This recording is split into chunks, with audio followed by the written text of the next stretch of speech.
Welcome, everyone, to the Islanders Never Say Die podcast. I'm your host, TJ, and with me again, as always, is our NHL analyst and expert, the grumpy old man. They say there is no shame in his game because he is always the same. That's me. Grump, how are you? Pretty good. How about yourself? Oh, not a great way to end preseason. That being said, before we get started in too hot and heavy in today's podcast, we go live every single Wednesday and Saturday, 8 p.m. Eastern Standard Time. But since we are back during the season, we will be going live. Let's say there's an Islanders game on Wednesday or Saturday. We'll be going live post Islanders game. So, hey, if you're watching the Islanders game, you know the best place to check out your post-game coverage. It's here at the Islanders Never Say Die podcast. That is for certain. And, Grump, tough game. I mean, it is preseason, but that's the opening night roster you're going to see out there, what we saw out there tonight against the Rangers. Yeah. I'll tell you, we came out, just a couple of just overarching observations for me. I thought we came out and played extremely well the first 10 and a half, maybe 12 minutes of the game. I thought we were dominant. And then after that, the Rangers' speed just kind of took us over. And I mean, I know we outshot them in the third period, but really, I was impressed with the Rangers' speed. And I just said to myself, my gosh, teams that can skate are going to give us problems. There's some of our guys look like they're stuck in cement. It's early yet, okay? So I want to pump the brakes, but some guys didn't impress me. Some guys did, and I was really impressed with a few Rangers, to be honest with you. They're younger players. It is, hey, I'll put it like this. It's always worth taking everything with a little bit of a grain of salt, grumpy old man, because hey, as this was, people point out certain items. Hey, this is our Islanders starting lineup. You had X, Y, Z amount of players. Some top forwards missing from the Rangers lineup tonight. Oh, what does that mean? What does that forecast? I don't take too much stock into tonight's game or preseason game. It's an 82-game season, first off, and there's overarching issues or overarching concerns. Those are more the things I worry about and think about, not a one little snippet, a small view of one game in preseason. Yeah, I was looking to see who was skating because, like I said, this is going to be your opening night lineup. So I'm like, okay, how did the guys look together? Who looks like they can't skate anymore? Zach Parise, Zdeno Chara. Anders Lee. But that doesn't mean I think Anders Lee played poorly. I thought he shot the puck extremely well today. Honestly, Matt Barzell, phenomenal. He's the whole team on offense, the whole team. As he goes, that's how our team is going to go. I'm just going to tell you what. I thought Palmieri looked okay on that line. I had no problems with him being there. He set up a lead goal on a nice pass from Barzell, cross ice, and then a nice right into the slot for Lee, who did one of his total goals, his Anders Lee goals. But he had a nice shot earlier in the first period. I'm like, oh, that's a nice shot by Anders Lee. His skating is bad. And maybe we just look poor skating because the Rangers are really fast. I mean, that's another, possibility. I want to give it a few games into the season before, I make any proclamations. But I'm going to say that Zdeno Chara is really, really slow.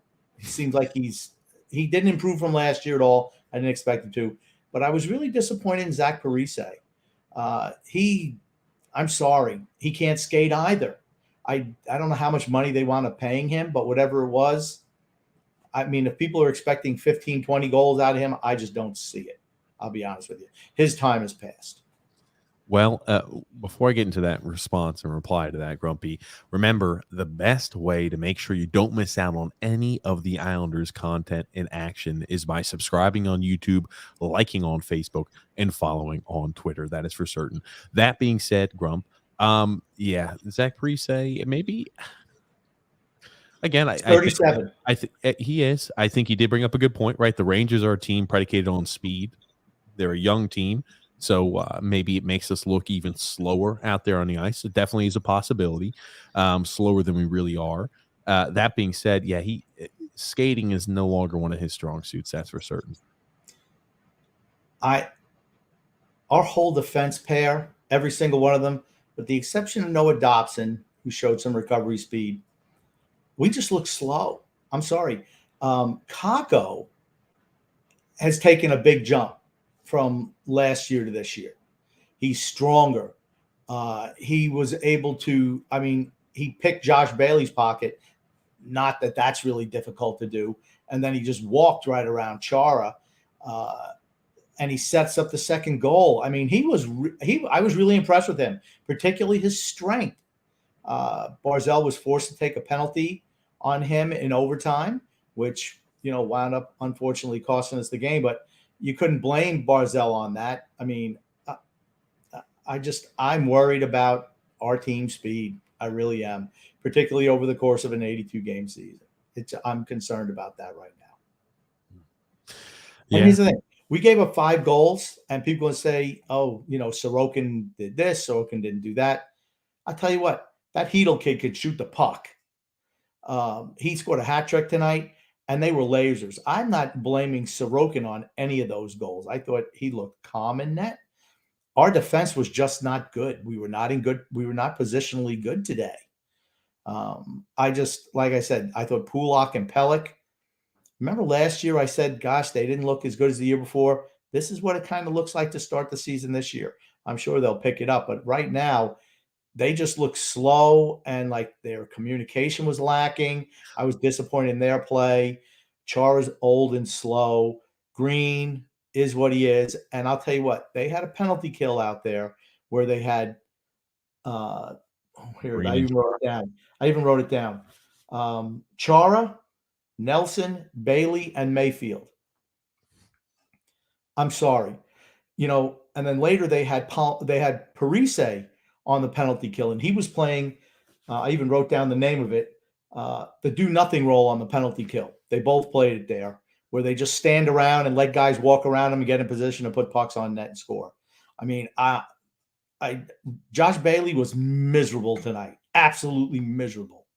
He looks like he left his game and wherever he lives. He was terrible today, just terrible. A few points. Yep, because you're long-winded, Grump, but I understand. That being said, though, Grump, first line was fantastic tonight. I thought, Matt, let's look at some positives.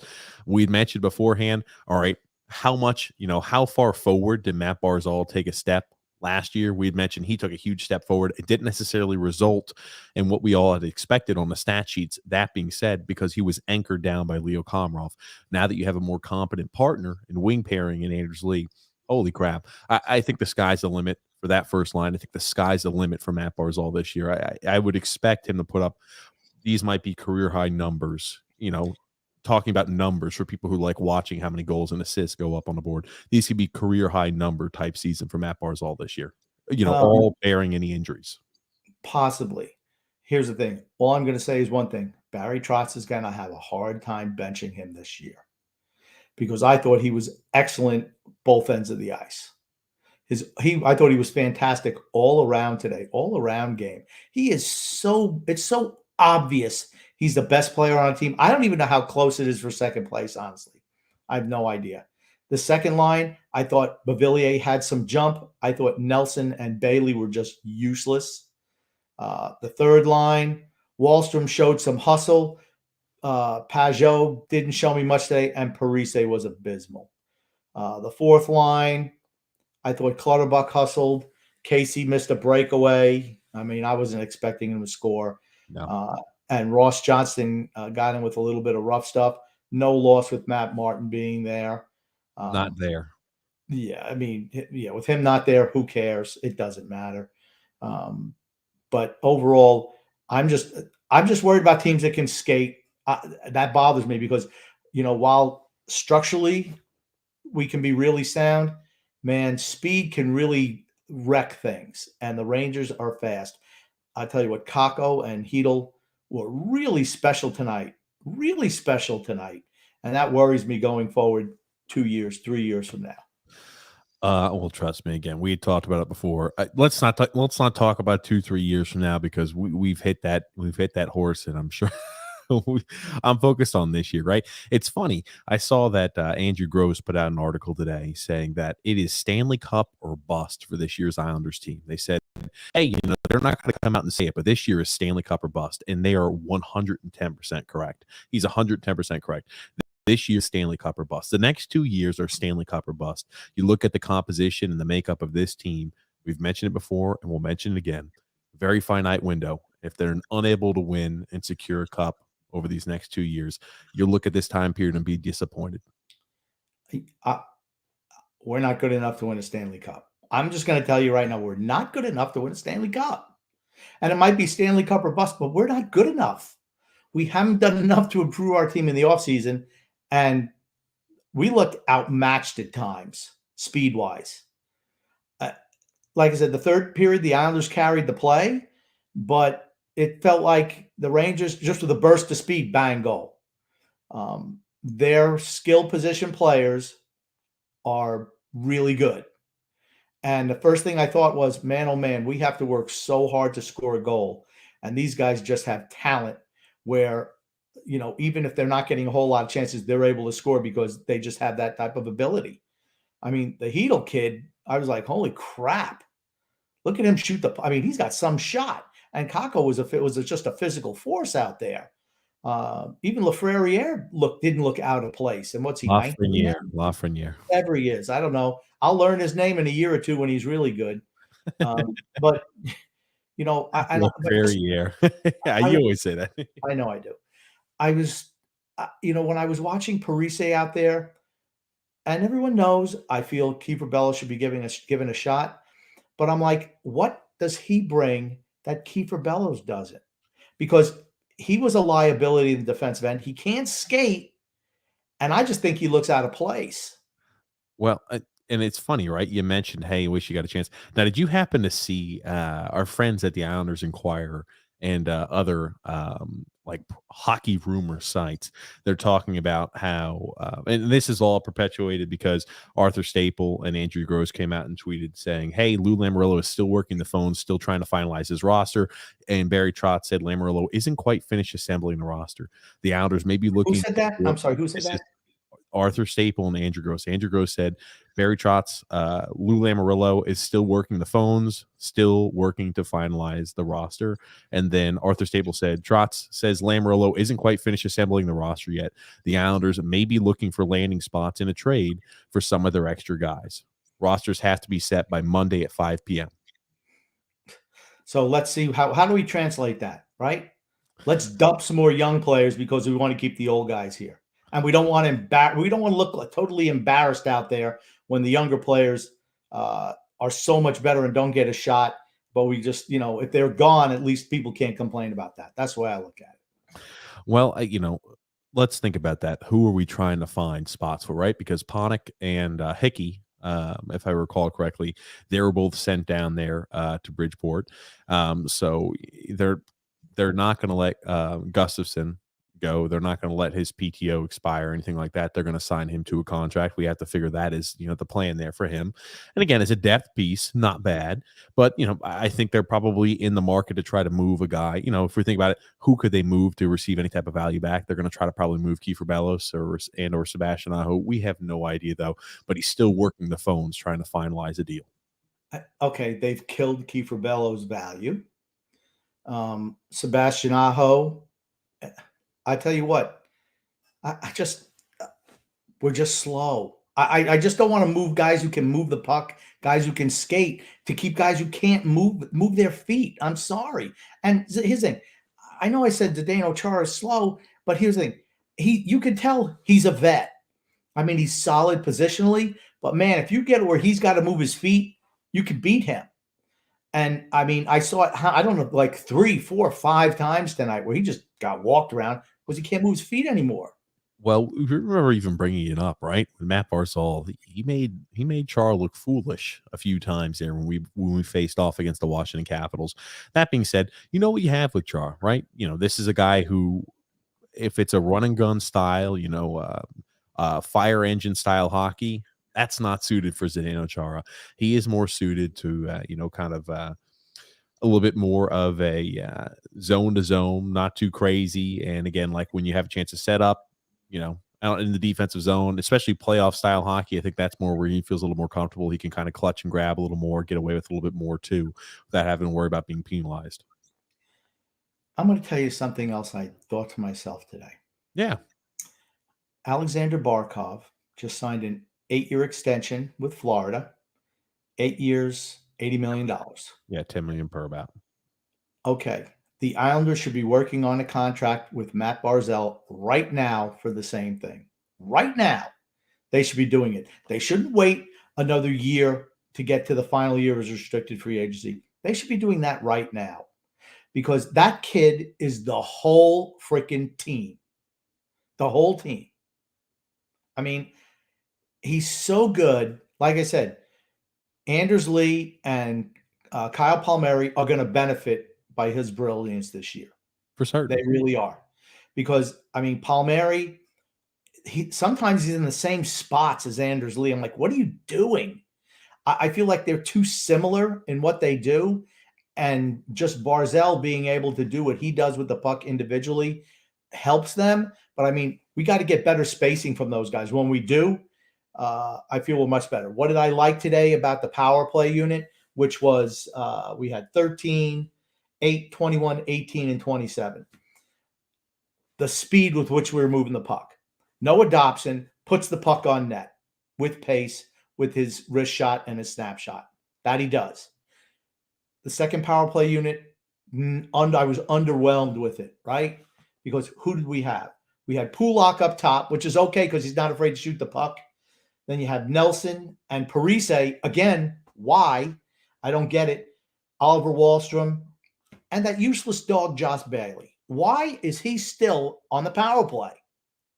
I'm sorry. He was he was invisible today. He was less than invisible. He was in mid-season form.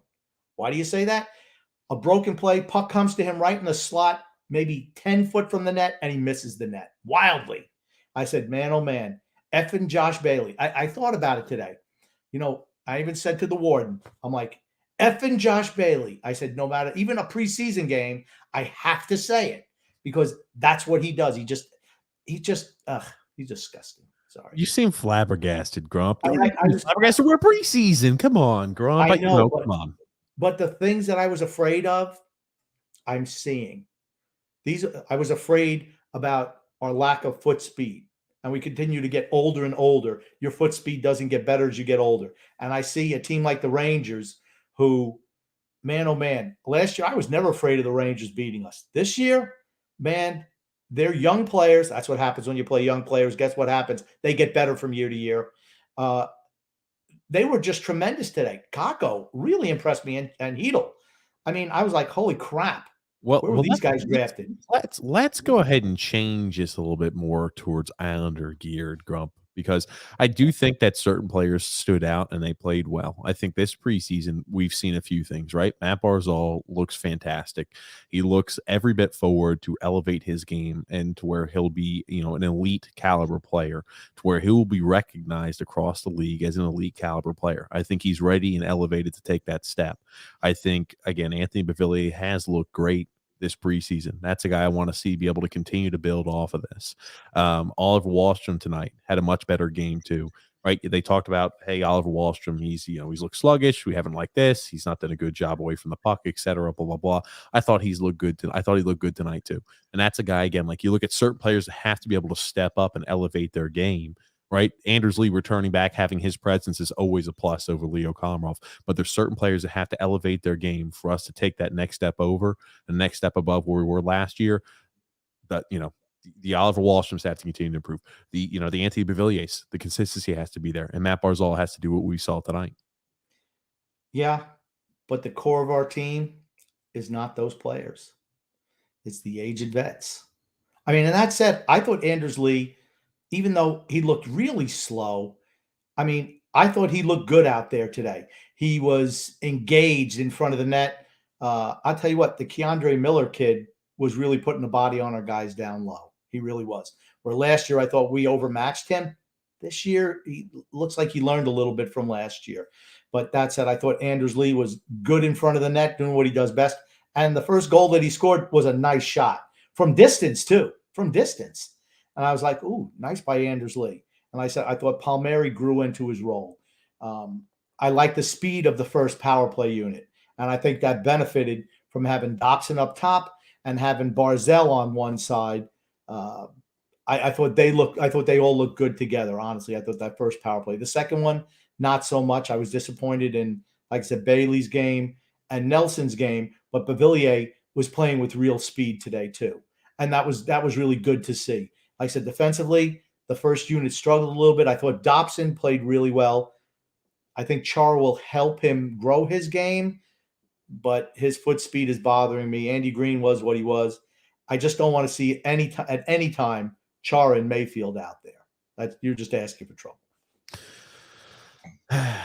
Yeah, I don't disagree. And now, and speaking about some other items as well, Grumpy, right? Because they had 2 preseason games in for the Bridgeport Islanders now, as they're named. Your friend, our friendly ghost, Casper Simon Holmstrom. Again, this is a big year for him. You got to have production on the ice from him. 1 goal, 2 assists so far in the first 2 games of the preseason. It is preseason in the AHL. AHL preseason, okay. I know. So it's going to be interesting. So the best players aren't there yet. Okay. No, it's not the case. The Bridgeport Islanders played well. They won their first 2, I think, preseason games. They look good. But, it's going to be interesting to watch, right? This is a big year for him. It's a big year for a lot of players. I'll be interested to see, when they say we are trying to make a few roster moves yet before the season, officially begins before Monday at 5 p.m. Just makes me think what's in the mindset of Lou Lamoriello, who's gone and how underpaid are we going to get? Because when we trade assets necessarily, we don't always come out on top regarding some of those trades, especially when you wait to this time period. I mean, any team pretty much has you over the barrel. I mean, like, not only do those players that I assume they're looking to trade not have much value to begin with, but now when you're waiting until, the 11th hour, and any team could say, all right, I'm just going to lowball you. I'll take my chances, and maybe we can go ahead and pick them up there on through waivers. It's going to be tough. That's what happens when you mismanage assets. That's what happens. And with your steadfast refusal to incorporate younger players into your team, I mean, I'm sorry. There's never – it just disturbs me that there was no openings for anyone to make the team. None this year. You would think that we were 5 times defending Stanley Cup champions. The fact that no one can break this roster, I don't believe it. Sorry. It just makes me sick. And what happened? Where's the fire hydrant today? I've got it here. Oh, what? You need 2 bottles? I mean, really? Right. How many times you got to go to the bathroom today? I'm going to try to go 3 or 4 times during our podcast. God. It's preferred. Oh, man. But if we're talking keys to the Islanders' success this year, Grumpy, I think there are a few keys to the team's success. The first line looked fantastic. I mean, having consistent performance amongst all 4 lines is crucial for our team. And again, that's I'm not too worried about that, especially a Barry Trotz-led team. I'm not worried about consistent play from all 4 lines. I'm not worried about effort. There's certain things I never have to worry about with Barry Trotz at the helm. It will be interesting to see, on the defensive side of the puck, how healthy players stay. Some of the older gentlemen, Zdeno Chara and Andy Green, how they hold up. That's going to be a huge part. I mean, you talk about a key of this season. How do they hold up? How do they withstand an 82 game season getting ready for playoffs? I'm not too worried this year. I mean, I know we're going to cover in our next week's podcast or Wednesday's podcast, what the predictions are regarding the division and what we foresee happening. So that'll be fun. But this is an Islanders team where I'm not worried about us making the playoffs. I think it's pretty much expected.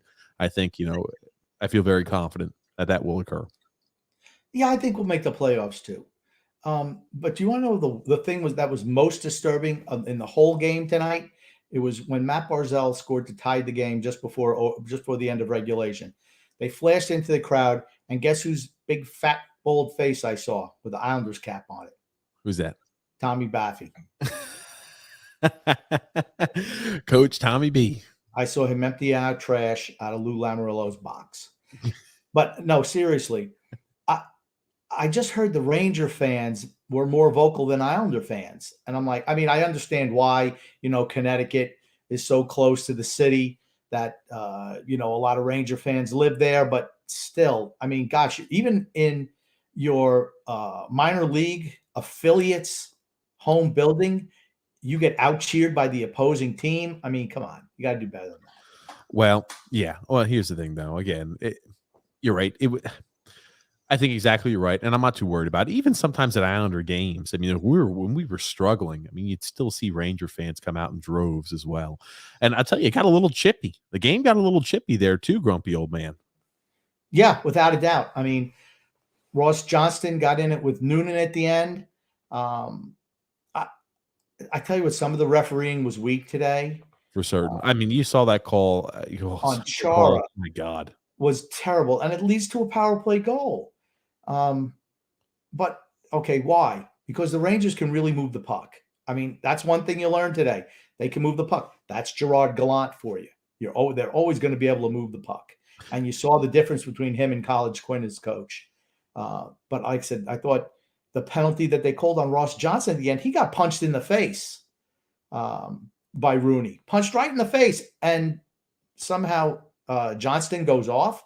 I don't even understand it, honestly. That's the unfortunate portion about this. And I believe that's why Ross will always have a difficult time finding an everyday spot, because he always, even if he's not doing anything that's an actual infraction, anytime there's a scrum, he always gets, they always say, I know this guy's MO.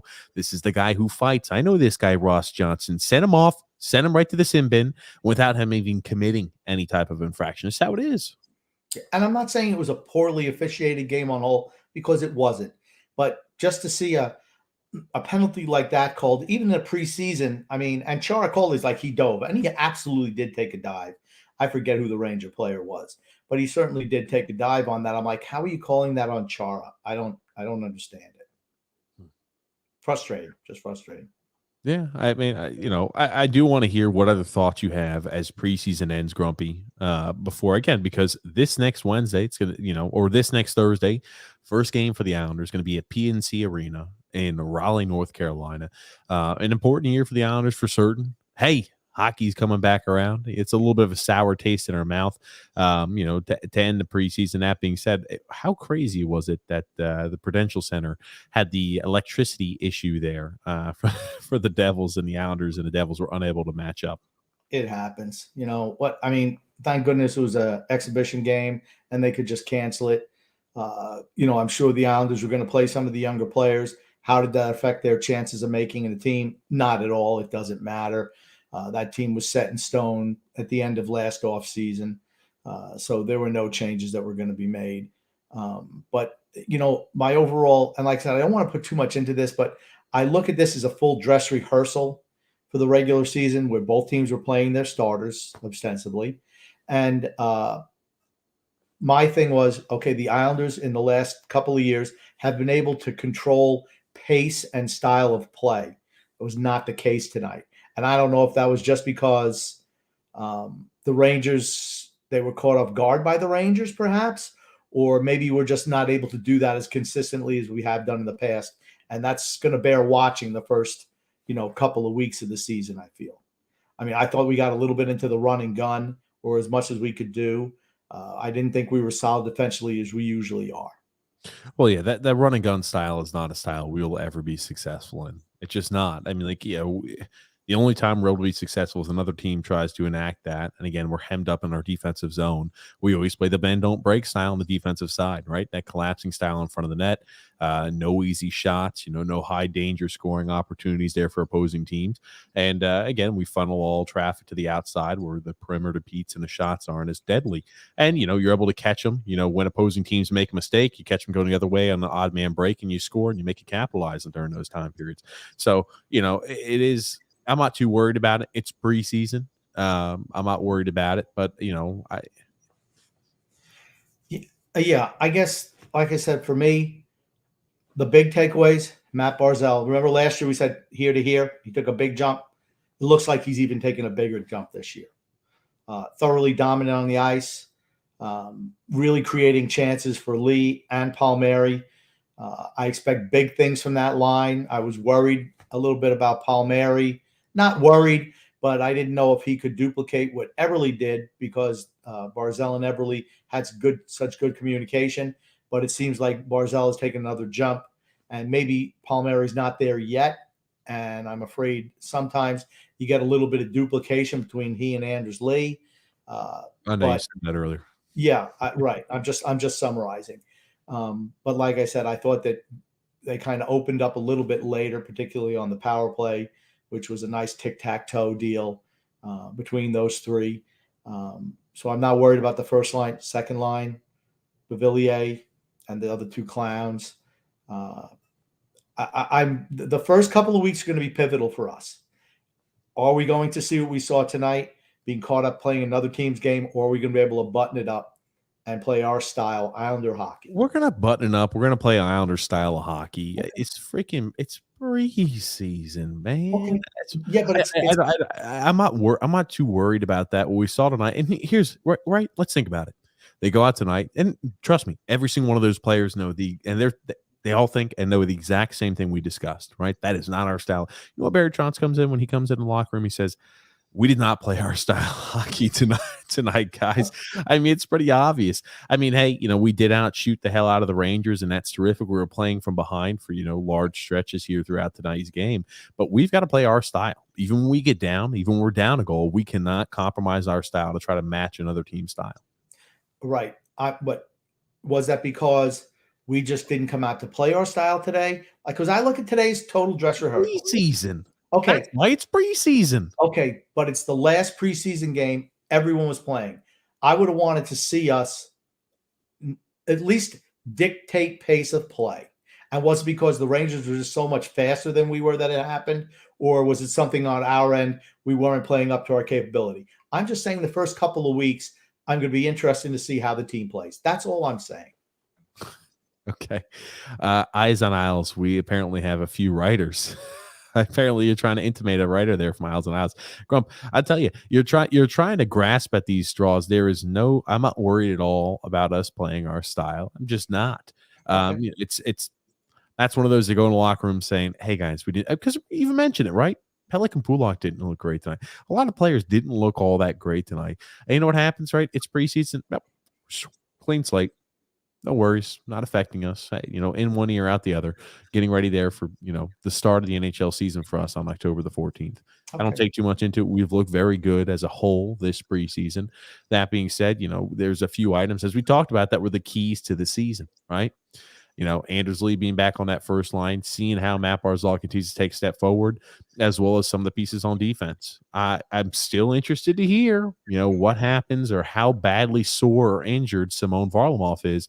We still don't happen to see him out there on the ice. And, it's kind of similar, right? Didn't they say beforehand that they expected Matt Martin to at least get one preseason game under his belt? They expected him to be ready by opening night. Doesn't look like that's the case. It looks like, Ross definitely has a chance to make an impact. He's got a chance to possibly separate himself and earn a spot. Will he take the opportunity, though? He's not going to earn a spot because as soon as Matt Martin is healthy, he goes back to the bench.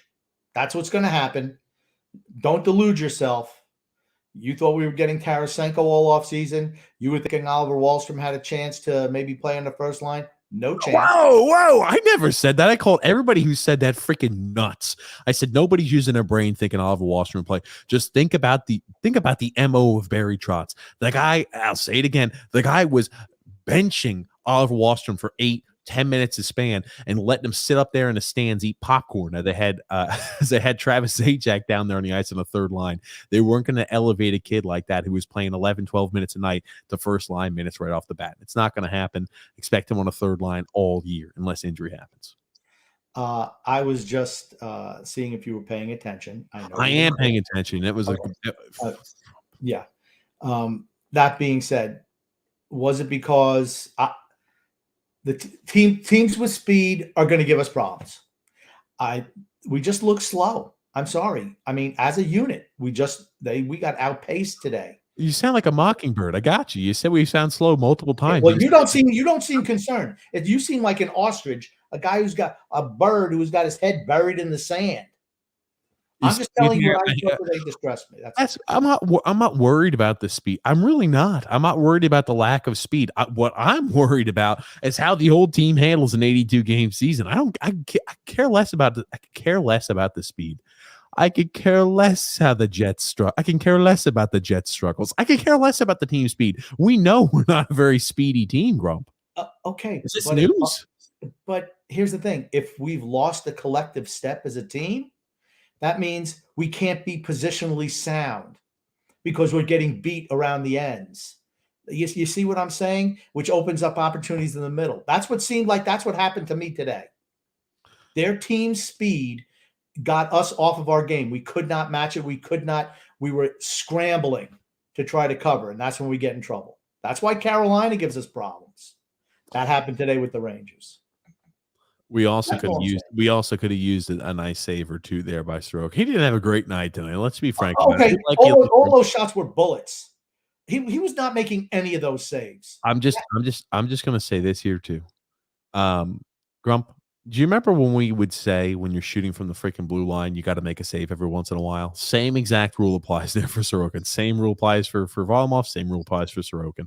But there were times, right? You look at our penalty kill. Yikes. Unmarked men left and right. You got they're threading the needle right through the middle. That's not anything to do with pace. That's just us not paying attention and being detail oriented. It was like that across the board tonight. It's a preseason game. I don't draw too much into it, but we were definitely undisciplined in certain areas, and we made mistakes. They were uncharacteristic mistakes, and there were boatloads of them. That's why you have preseason games, to get all those niggles out of the game and to get all those bumps and bruises away. You don't have to really worry about it, right? You're ironing out those issues. Okay. They move the puck fast. They're moving to spots we can't get there to. You might not think it has anything. If you can't keep up with the team speed, those spots are always open.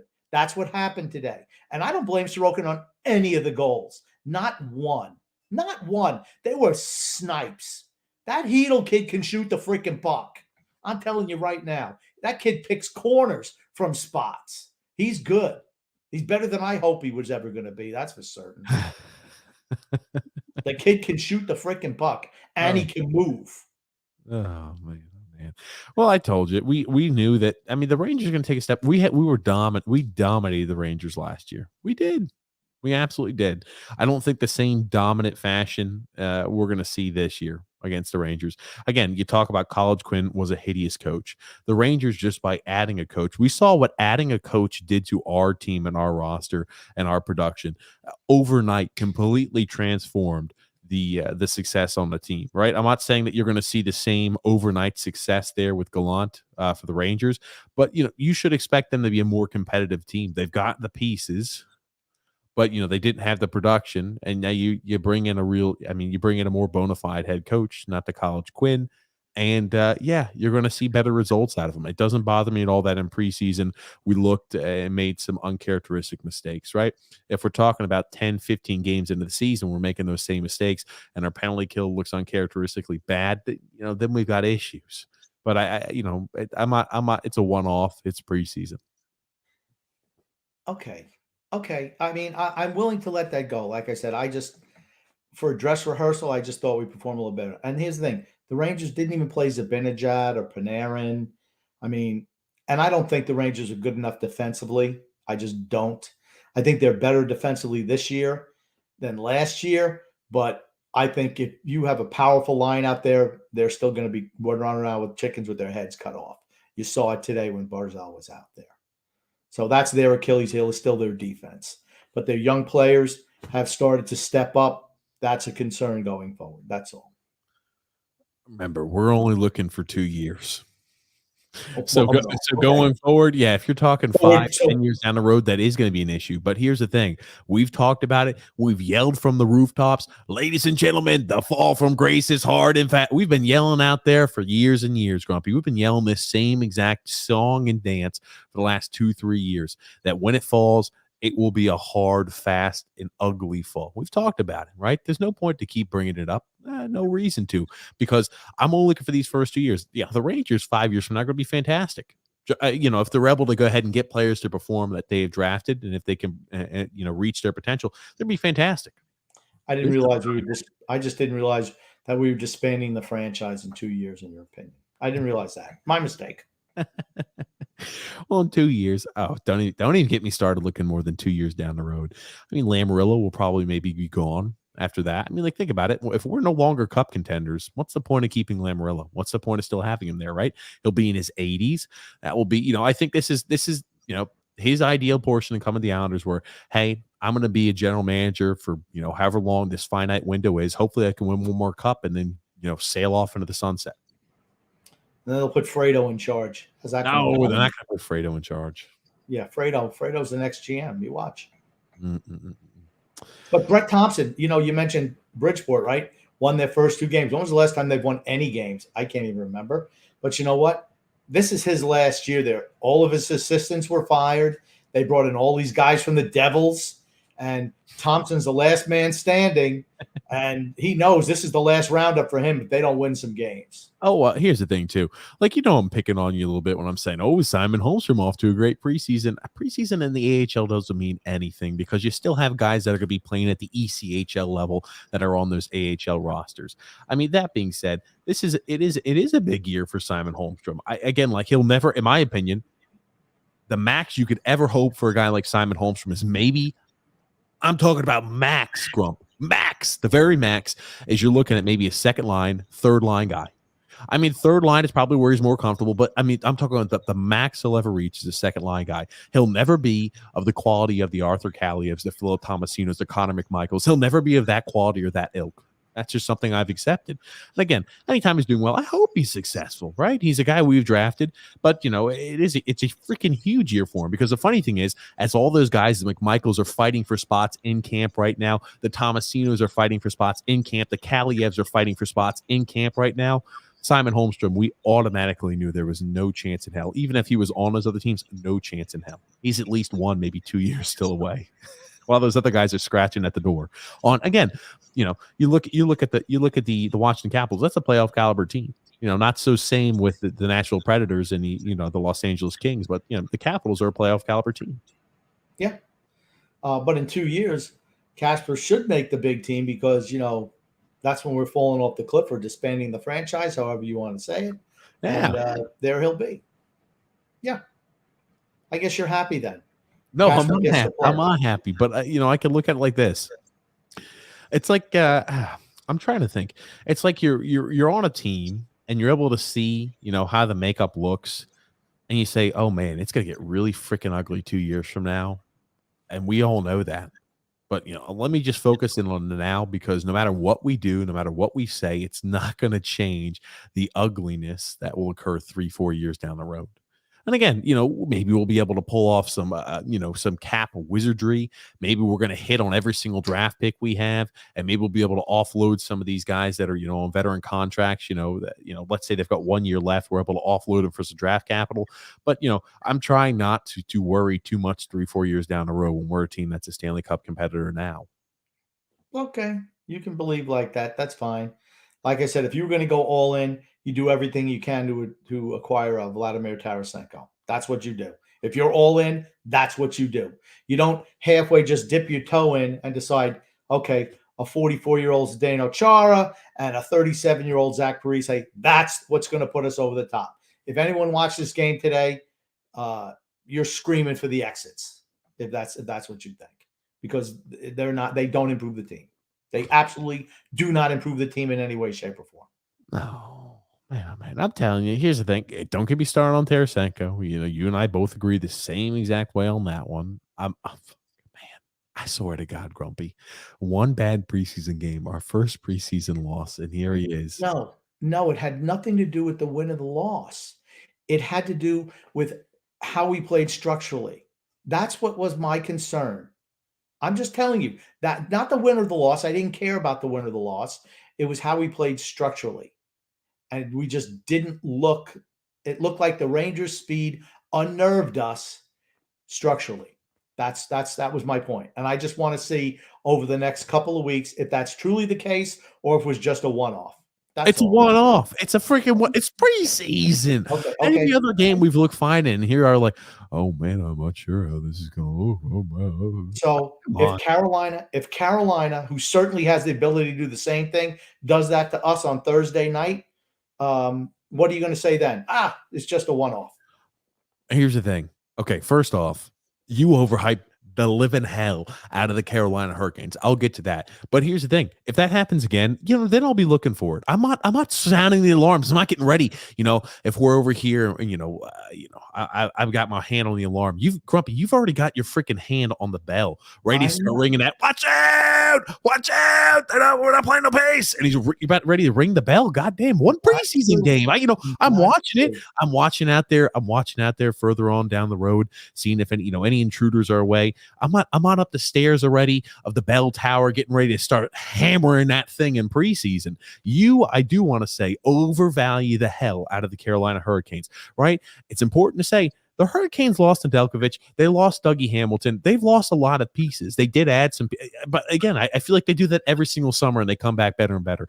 Maybe this is the year when that type of magic ends out. But I think losing Nedeljkovic is going to hurt them more than you think, and that I think that the Carolina Hurricanes organization originally thought. And losing Dougie Hamilton is a big loss too. Doug Hamilton is a big loss. Nedeljkovic wasn't even the starter last year. He started in the place, but he wasn't a starter during the season. Now, do I think that they should have re-signed him? Yes, I do. They chose not to. They got Freddie Anderson. What has he got left? I have no idea. It'll be interesting to see. I'm just saying, stylistically, a team like Carolina has always given us problems.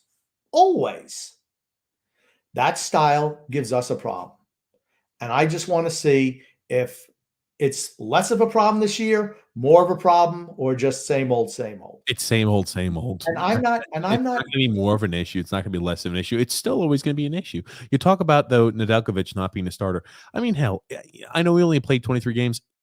A 9.32 save percentage and a 1.90 goals against average led the NHL. You're going to miss that. I'm not saying I told you I thought they should have re-signed him, but there was some reason why they didn't. I don't know what it is. We're not privy to it, but they felt like they needed to go in another direction in goal. Again, seems like they do it every year. They always had made questionable decisions in goal, and somehow they get better and better every year. I don't know how they do it. But hey, every time, I'm just saying, you should call it out the same way we do any mistake the Islanders make, because I thought that was a freaking tactical blunder by the Hurricanes. Blunder. Yeah, I did say that, did I not? You sugarcoated it. You sugarcoated a lot more than you'd sugarcoat something we would do. I don't care. I don't care about the Hurricanes. I care about the Islanders. Oh, looky there. I swear, Grumpy, are you sure you're not a Caniac? I know you're in that part of like a Caniac country over there. I am in Caniac country. I am. I got a little storm front sign right on my front door. Oh, is that what they have? Stormfront signs? That's what they call it.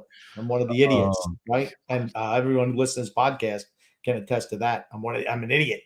Oh, goodness gracious. Isn't that what they call them, the idiots? Don't they call them that? I don't even know, Grump. I'm not even sure. Want to start looking into some comments here too, Grump. Adrienne says, hey, TJ and Grumpy Old Man, what's up? Yo, Adrian. Season starting. Tampa Bay won tonight again. Came back from 2-1 down in the third period against Florida, win 4-2. It's freaking preseason, Grump. I know. Eric says here, honestly, that felt more like a Rangers home game than an Islanders home game. Yeah, that disappointed me. It really did. I mean, I figured, all right, our AHL affiliate, it's even worse. I mean, come on. And everyone was behind, the first and third period net. It seemed like the whole Ranger fan base was back there with their jerseys. They were loud too. They were loud. Those freaking bastards, those damn Ranger fans. Michael M says, Sorokin, P.U. See, I thought he looked calm in net. I thought the goals that he gave up were just snipes, except for the second one where he made the initial save and Pellick and Pulak were just had their heads up their butts and they were able to sneak in for the rebound. So, and like I said, speed created that. They were caught running around on that power play and they were just chasing, and it opens up those opportunities. That's what speed does. I just wish we had more team speed. That's all. Grump, I wish we had more team speed. I wish we had Wayne Gretzky in his prime. I wish we had Bobby Orr on the backside too. Maybe Me too. Patrick Waugh in net. In his prime. You know what? I think we could add a guy like that or two to our roster. Maybe a Team Usolani too. He might help out a little bit with that speed. Okay. If you can't have talent, you better have speed, because we don't have talent. We should at least have speed.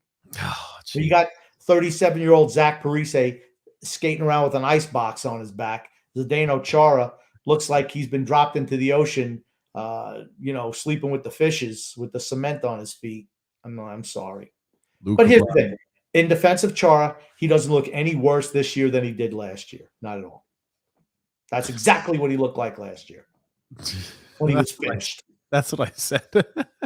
We knew he was finished. And here's the thing. What realistically are the Islanders going to do? Let's play. How will this NHL season for the New York Islanders play out? It's an easy one. It reads kind of like a comic book. We've got the same exact lineup and roster. Let's assume players are able to stay healthy. No serious or catastrophic injuries to one of the important players, top 6 or top 4.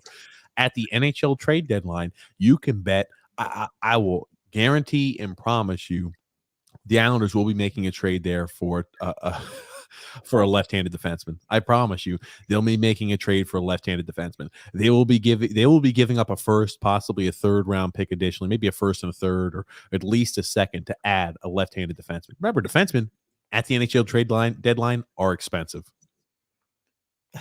Okay. I'm just telling you, expect that. Expect that. Going into the season, I know this now, expect that the Islanders will be making a trade at the trade deadline for a left-handed defenseman.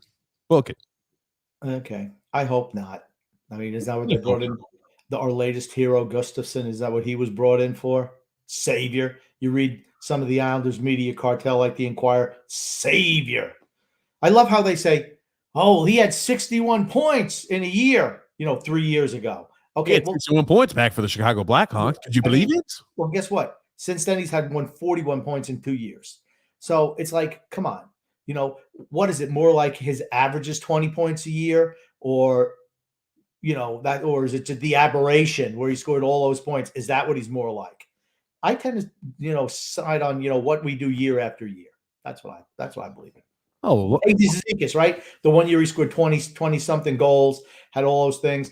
But what is he really? Maybe 10 goals a year, maybe. That's what he is. He had a career year. That's why they call him career years. Yeah, well, Gustafsson, it was in 2018, 2019. Yeah, don't expect Gustafsson hanging 60 points for the Islanders. And no, I tell you, Grump, we are enemies of the Islanders cartel media. That is for certain, Grump. No doubt about it. I mean, we do not perpetuate all these stupid, silly things. What realistically to expect from Gustafsson? A 7th defenseman who can fill in and maybe spot you a game or two as, those older, the older left-handed defensemen kind of get a little tired, little legs get a little tired throughout the season. That's what you expect from them. But book it now. The Islanders will be making a trade this year at the trade deadline to acquire a left-handed defenseman. I could promise you that. Book that. I still think we need another scoring winger. I do too. They don't. We need a top 6 winger. That's what we need. And until we get that, it doesn't matter. We're not going to be good enough. It's just that plain and simple. We need more scoring. We need a top 6 goal scorer on this team to legitimately contend for a championship. Period. You and I have said that over and over and over again. But it's like, I feel like at this point, I'm trying to find a good analogy or a proper way to phrase this analogy where at work every single year, hey, they say we're gonna offer you, there's trembles, there's rumors that, hey, we need to start paying the employees more. Then more and more time goes by, we're not satisfying that need. And towards the end of the year, when the bonuses come out, the raises come out, instead of them giving you that, they say, hey, instead we're going to give you a free coffee mug and this, XYZ is the reason why. We think that we're happy, we're content. You get paid average. You're getting paid across the board, kind of average to what the industry says. So we're going to go ahead and give you the coffee mugs, and you just sit there and you say, okay, well, better than nothing. That's what I feel like a lot of these fans have done. As the Islanders haven't really taken that big step to add the big fish. That's what I feel it is. Hey, you grow content with the team. You say, okay, because that's not going to happen. Might as well just accept what we get. I think it's the fact that we've been losers for so long that they think that this is success. where the end game isn't winning a Stanley Cup. It's, hey, hey, we got to the semifinals 2 years in a row. That's great. No, it's not. Winning a Stanley Cup, that's great.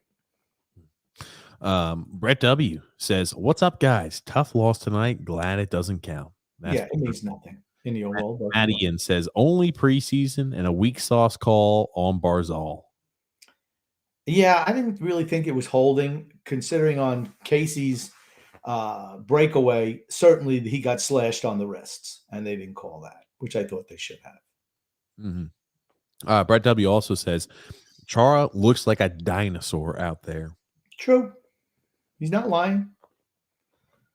Sorry, Brett. You're not lying. Nice shirts, by the way. No, he's not. Frank A said Parise and especially Chara need to retire.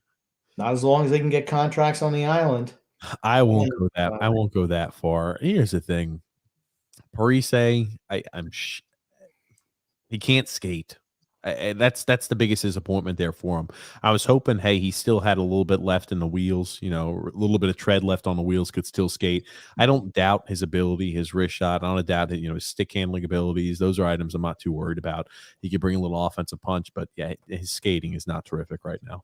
Okay. Do you remember Derek Brassard a couple of years ago? Derek Brassard had a really good year with us a couple of years ago. How many points did he have? You can look it up while I make the description, my comparison. He's like Derek Brassard, except he can't skate anymore. So whatever you look at Derek Brassard's numbers, look at Parise's to be a little bit less. That's all I'm going to say. I just, like I said, he was white. Kiefer Bellows could bring the same thing and more than Zach Parise. Derek Brassard, when he was playing with the Islanders, 66 games, 10 goals, 22 assists, 32 points. Okay, so figure about maybe 25 points for Parise. That's your offseason. That's what you use. 5 points. Here's the thing, too, right? Do you remember when Derek Brassard was playing lights out on the first line? Or maybe it was the second line. I can't remember where it was. He got elevated the top 6 minutes and was putting up goals and assists and assisting goals in droves. And then somebody came back from injury. They moved him right back down to the third line. It's like, oh, our lines are struggling again. I never get, like, when a player catches fire or something happens to work, even if by injury, man, don't fix what's not broken. Don't try to outsmart yourself. Boy, that's Barry Trotz. He's a creature of habit. Yeah. He's going to ride his guys when it doesn't matter. Like I said, he could have Gretzky on this team, and he turned Gretzky into a 50-point-a-year guy. No. That's his goal. Stop. The only thing that can stop Matt Barzell is Barry Trotz. I've said that before.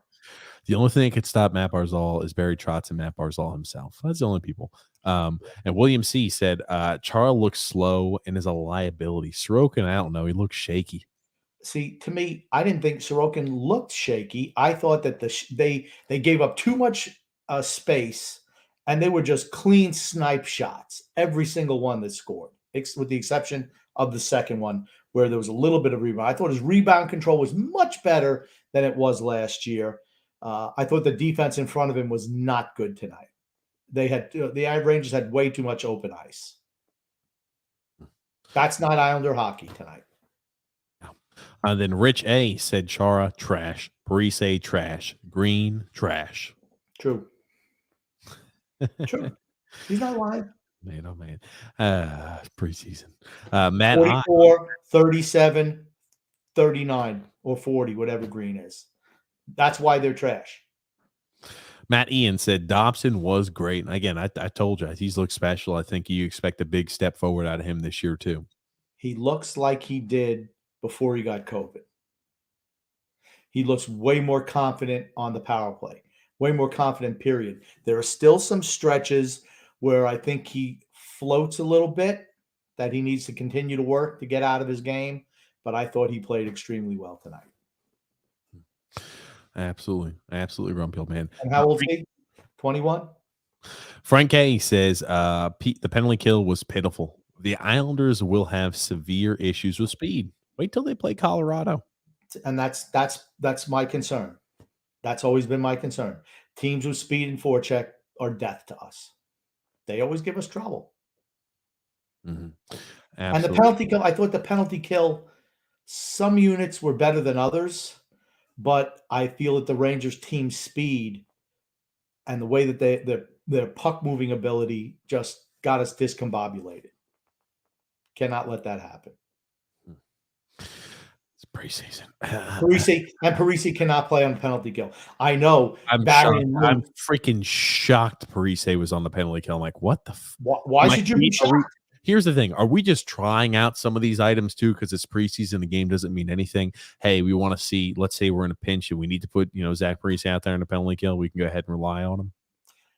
Well, if you're going to put Bailey, that useless dog, Nelson, Chara, and Scott Mayfield out there, you're going to get scored on the majority of the penalty on the other team's power play opportunity. Jesus Christ, Grumpy. Okay, you having a stroke? What's going on, man? Yeah, after watching the Islanders lose to the Rangers, give me a damn stroke. Stop. Oh man, stop, Grumpy. I'm like, Zach Parise is not a guy, he fills in a little bit there on a penalty kill. He didn't play much time on the penalty kill for the Minnesota Wild last year either. Because he's not good enough. He's not a guy who plays on a penalty kill. Yeah, sure, maybe back for the Devils, he used to play some penalty kill time and penalty kill minutes, but he's not a guy who really plays a lot on the penalty kill. So, I chalk that up to, hey, we've seen you play on the penalty kill in the past. Can you do that? Could you foot the bill if we were like, let's say, injuries were to happen? Could you do something like that? He can't. He's 37. He can't move his feet. Here's the thing. It's not 15 years ago when he played for the Devils. It's not. This is 2021. He's 37 years old and skates like he's got sand underneath his feet. Here's the thing. He won't get benched. Kiefer Bellows, if he played on the penalty kill like this guy played on a penalty kill tonight, we'd never see him again. Why? Okay, why the hell? Yeah, it doesn't. Okay, they never would put Kiefer Bellows on the penalty kill. Let's stop. Well, they never should have put this guy on the penalty kill either, but somehow they did because he's one of Lou's pals. He's a veteran. He's an aged, a crusty veteran. That's what we care about. That is. William C. said Barzell and Lee look good. Glad they have Lee back. He hasn't skipped a beat. I tell you, he looks motivated. Again, it's preseason. I'll beat it's preseason. He looks motivated. And, last year we talked about Anders Lee. Let's take the clock back 2 years ago, the conversation we had. Anders Lee had not so great of a season 2 years ago. We were worried. Hey, he's a guy whose game is predicated off of parking himself in front of the net, winning those battles along the boards, winning the battles down low, being able to pot in rebound goals. Are we going to see him start to tail off? How long does it take a guy like that who plays that physical style? How long does his body hold up? How long can we expect production of him as, the caliber of a first-line left winger? Last year he was having an excellent season, gets injured. This year in preseason, again, looks like he's motivated, looks like he hasn't skipped a beat. That's a guy where if he performs the way he did last year, that first line is really going to mesh. He can't skate either at all. That said, his hands were really, really good tonight. Yes. His hands were really good. His shot was really good from distance, no less, where he normally does not shoot from that far out. That first goal that he scored was from distance. And I'm like, oh, nice. I remember, nice shot, Lee. Nice average shot, above average shot. Oh, above average Lee. Well, he's got it. Like I said, what he does well. But here's the thing: he's another one of the walk around boys. When they're taken out of the zone, he don't even bother chasing. They just walk around him like he looks like a pylon. They walked around him today. He can't keep up. The freaking walk around boys. That being said, Grumpy, we do have an ad to read here before we continue, Grump. So we're going to go ahead and play that. Hockey is back, and DraftKings Sportsbook has an unbelievable offer to celebrate the greatest sport on ice. New customers can bet just $1 on any hockey game and win $100 in free bets if either team scores a goal. Doesn't matter if it's a one-time clapper or a deft deflection. However, they light the lamp, you win. If DraftKings Sportsbook isn't available in your state yet, DraftKings won't leave you empty-handed. Everyone can play for huge cash prizes all season long with DraftKings daily fantasy contests. DraftKings is giving all new customers a free shot at millions of dollars in total prizes with their first deposit. Download the DraftKings Sportsbook app now and use the promo code THPN to throw down $1 on any hockey game and win $100 in free bets if either team scores a goal. This week, one puck in the net and you win big. Promo code THPN at DraftKings Sportsbook. You must be 21 years or older in New Jersey, Indiana, or Pennsylvania only. New customers only. A minimum of a $5 deposit and a $1 wager is required. One per customer. Restrictions apply. See DraftKings.com/sportsbook for full details. If you have a gambling problem, call 1-800-GAMBLER. Grumpy. Yes. The more and more I think about this year, Grump, I won't say, I'm more. Let me ask you this. Are you more optimistic this year with our chance to win a cup as compared to last year? No, it's the same. We're not winning a Stanley Cup with this group. I'm sorry. So you live in a world of absolutes. So when you went into last season, you thought, hey, our chance of winning a Stanley Cup, they give like a little percentage. Zero. I thought they were zero because we couldn't beat Tampa. So it's only 0 or 100%. Is that correct? We either have a chance or we don't. I didn't think we had any chance of winning a Stanley Cup last year. And guess what? I don't think we have any chance of winning a Stanley Cup this year. We can make it into the playoffs. We can run a round or two, but that's it. You're not winning a Stanley Cup. Matt Ian says, Pellick was not great tonight, nor was Pulak. Yeah, I thought they struggled. Yeah, just a preseason. They did look a little rusty. They didn't look too terrific out there, but it is preseason. Okay. Stop saying it's just preseason because regular season is 4 days away. It's not like they're going to get any better. When you're out there in a preseason game, it doesn't mean shit. They're not worried about it, Grump. Okay, here's the thing. The NHL season is a freaking marathon. It's an 82-game marathon. So how hard do I sell out in preseason? Not as hard as I'm selling out during the NHL games. Not as hard as I'm selling out during the NHL playoffs. Those pucks that are really, really close on the boards, hustle pucks, like, you know what? Hey, I'm not going to go slamming my body it's easy. It's easy to take it a little bit easier and saying, hey, I'm just warming up my body. I'm getting ready for the marathon. I'm getting ready for the 82-game marathon. I guess when you play for a Barry Trotz coach team, you can be like that because it doesn't matter if you play hard or not during the preseason because every spot is guaranteed. That's correct. Okay. Well, guess what? That's not a good way to run your team. You should be going, okay, did Barry want to win this game today? He pulled his goalie with 2 minutes to go. It's all about situations. They want to go ahead. Hey, we pulled it. No, you should write for the Islanders Inquirer. I'm not ringing the freaking alarm bell during a preseason game. Neither am I. That's right. You're getting pissed off at me because I keep on saying this is preseason. It is. Okay. Wouldn't you like to see it today? Like the other preseason games don't bother me at all. The final preseason game. The final preseason games is a dress rehearsal. All your starters are playing. I would expect a better effort than that. That's all. I got it. I understand. I understand your point of view. I do. I get it. What? Why don't you go right? Why don't you and your rest of your media cartel pals write whatever you want? I'm going to hang with Isles Misery Rated R. That's the group I'm going to hang with. Oh, there you go, Grumpy. I love it. Hey, Grump, I'm not too worried about it. I'm not. And here's the thing. If we start seeing that's a trend during the start of the regular season, 5-6 games in, then I'm going to be like, okay, that might be something we got to watch at. Maybe you should go like this. Grumpy, I bow at your feet. You saw it way before everybody else, as usual. You saw it before everyone else did. As usual, you were right and I was wrong. That's what I want you to say.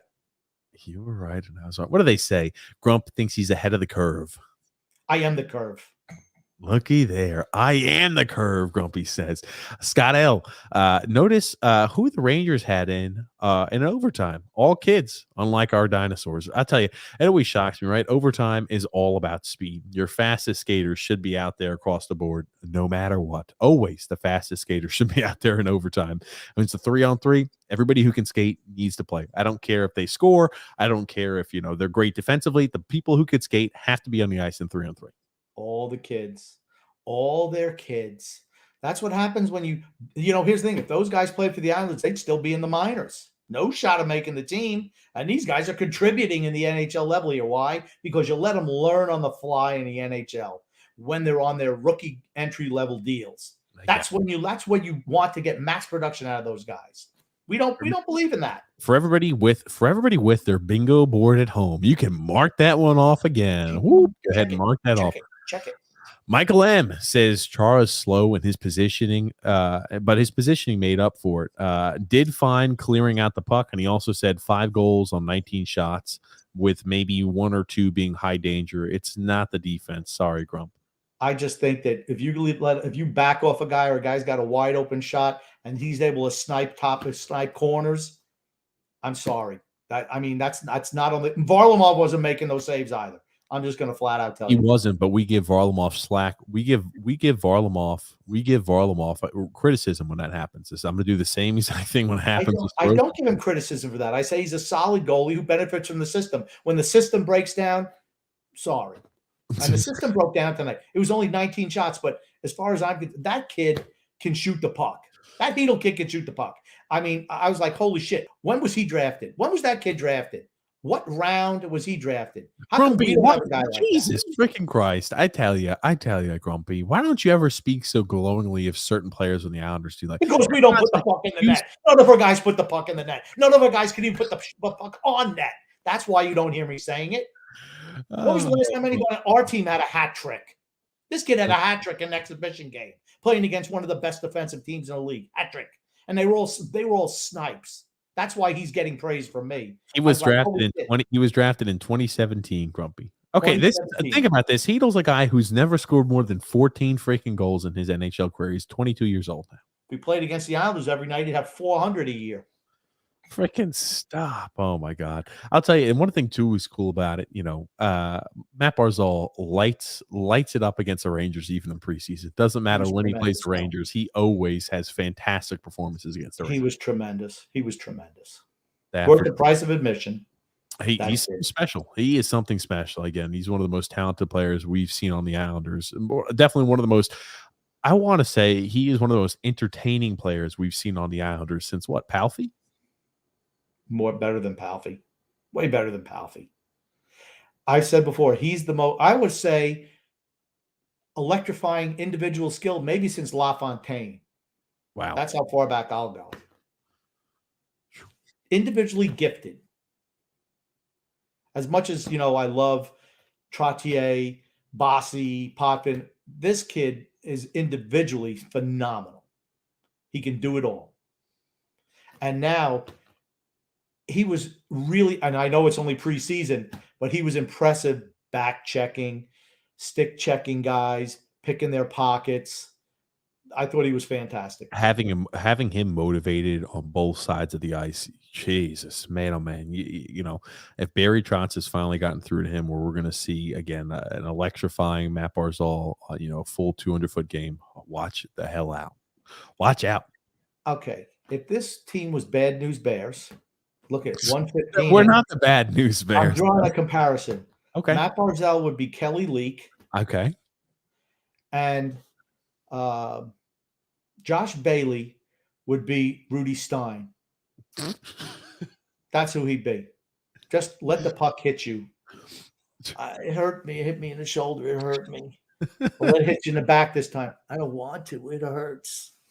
That's Josh Bailey. Oh, no. I thought there's a better comparison for Josh Bailey. One of the two little Hispanic kids. Who's the kid who ducks? Who's the kid who goes up there and just keeps ducking up at Ogilvy. No, not Ogilvy. The young kid. The young, small kid. The little Hispanic kid. I don't remember his name, but he just keeps ducking. It's funny. I only remember a few of the characters' names. I do remember the guy with the big glasses. Oh, man. That's Ogilvy. That was Ogilvy. Hey, not like math class, is it Ogilvy? Oh, man. That's something else. Great movie. So who would be Buttermaker? You call him Barry Trotz Buttermaker, Grump? No, that'd be Lou. Who is Lupus? The worst kid on the team. The kid who's like afraid. He catches the ball out in the outfield. He's like, "Oh my God, I got the ball." That's Casper Holmstrom. Oh, that's Casper Holmstrom down there in the A. Mm-hmm. Mm-hmm. Oh, good. How come Leo Konrad didn't? Miguel is the kid's name. Miguel, that's right, Miguel. That's who Bailey is. Oh, so just hoping something lucky will happen. Get on base. The secondary is, hey, he scored he scored the tying run. Why? Because he walked. And then he walked around the bases. Somehow that mattered. He scored the tying run just because he happened to walk, because he was an invalid out there and couldn't swing at the pitch. Frank K said first line was good after I'm going to certain take it one step further. They were excellent. that First they line were. was excellent. Everybody else, nothing. They were real good. James Farrell said, besides the Islanders BS or versus the Rangers games, why are the Islanders never on TV during preseason games? Remember, they're owned by Madison Square. All the TV rights are owned by MSG, all of them. And the Rangers are the flagship team for the MSG. That's why. Rangers get better ratings. That's why they're on TV. Frank K, I don't see a cup team currently as assembled. Thank you, Frank. Frank knows. Everyone's coming around. And here's the thing. I don't think Frank is just making this reaction based off of how he looked in preseason. No. This is here another important thing. It's a long freaking season. We have no idea what's going to happen at the trade deadline. It's all about let's take it one step at a time, guys. Focus number one, making the playoffs. Hopefully we can have some home ice advantage too, right? Hopefully we don't squeak in as a third seed or something of that nature. Hopefully we got some home ice advantage. And, you need guys to take step forwards. You need certain players to take their steps forwards, right? Scott L., this is an important point too. Sky's the limit if Barry ever decides to put Holmstrom on the first line. But we all know that will never happen. Holmstrom has to improve. Holmstrom's game has to step up if we're looking to, improve offensively. Okay, that's going to happen from him playing on third line, is it? It's not. It's not. It's a checking line. It's a checking line. He's not going to improve his scoring playing on the checking line. 1 year you play him on the checking line, then you put him where his skill dictates it should be. That's not Barry's style. That said, Kyle Palmieri did not look out of place on the first line. As much as I would like to say it to push my Holmstrom to the first line narrative, it was just not the case today. I thought that he and Lee were occupying the same space a few times, which that shit just got to stop. Okay? You're both what? Between the two of you, you're 62 years old. You got to know you don't stand next to one another in front of the net, okay? And let Barzell do everything else. Spread out a little bit, okay? But that said, Holmstrom doesn't deserve to be on the first line because Palmieri has looked not out of place. I'll just say that. But he should be on the second line and put that useless dog Bailey on the third line where he belongs. Frank A. was abysmal today. He was abysmal. Frank A. said, Bellows is so much better than Parise as an option. It's comical that Parise is considered better than Bellows. True. There's nothing that Zach Parise at this stage of his career does better than Keeper Bellows. Nothing. I mean, nothing. Nothing. Oh, my God. Dear God. I'm sorry. Can you tell me what he does better? Does he shoot better? No. Does he skate better? Absolutely not. Does he play defense better? Well, not from what I saw. No, I'll go and no on that. Maybe his helmet stays on a little bit more symmetrical. I don't know, but no. Oh man! You're asking. Okay, let's really break it down here. What? Yeah, right. You're right. Let's break it down. What 37-year-old who was a healthy scratch down the stretch for a miserable Minnesota team because he just wasn't good enough anymore, somehow is going to resurrect his career like Lazarus, resurrect his career.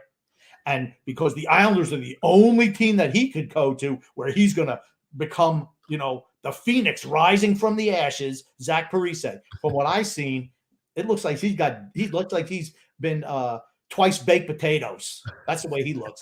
He ain't never coming back. I'm sorry. Done. Toast. Finished. Can't skate. Okay. If you can't skate, you can't play.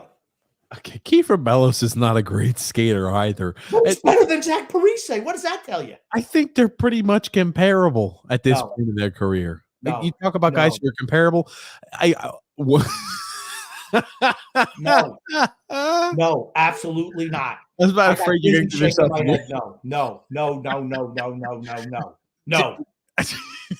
He can't skate. Unless he blew out both knees, there's no excuse. He can't do it. I don't even know how the hell you were moving your Yes. No. Oh my God, Grumpy! Freaking, you gave me a headache. How quick you were rattling your head down there. That could be good for your brain, could it? How would I know? My brain's soft now anyway. Oh, there it is. There it is.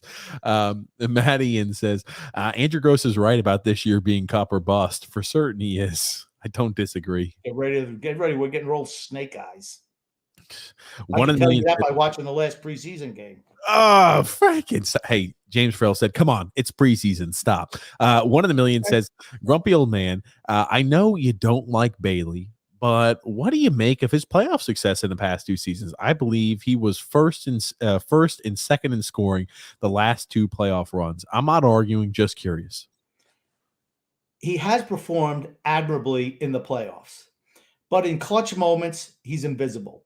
He gets a lot of those goals. Like I said, this year, who did he score off of? Tristan Jarry, the invisible man in goal, who they had there. He did nothing the rest of the way. Nothing. How did he do against Tampa? Besides not marking his man in Game 7 that gave up the game-winning goal. We only had 11 goals in 7 games against Tampa. Yeah, and guess how many he was involved in? 0.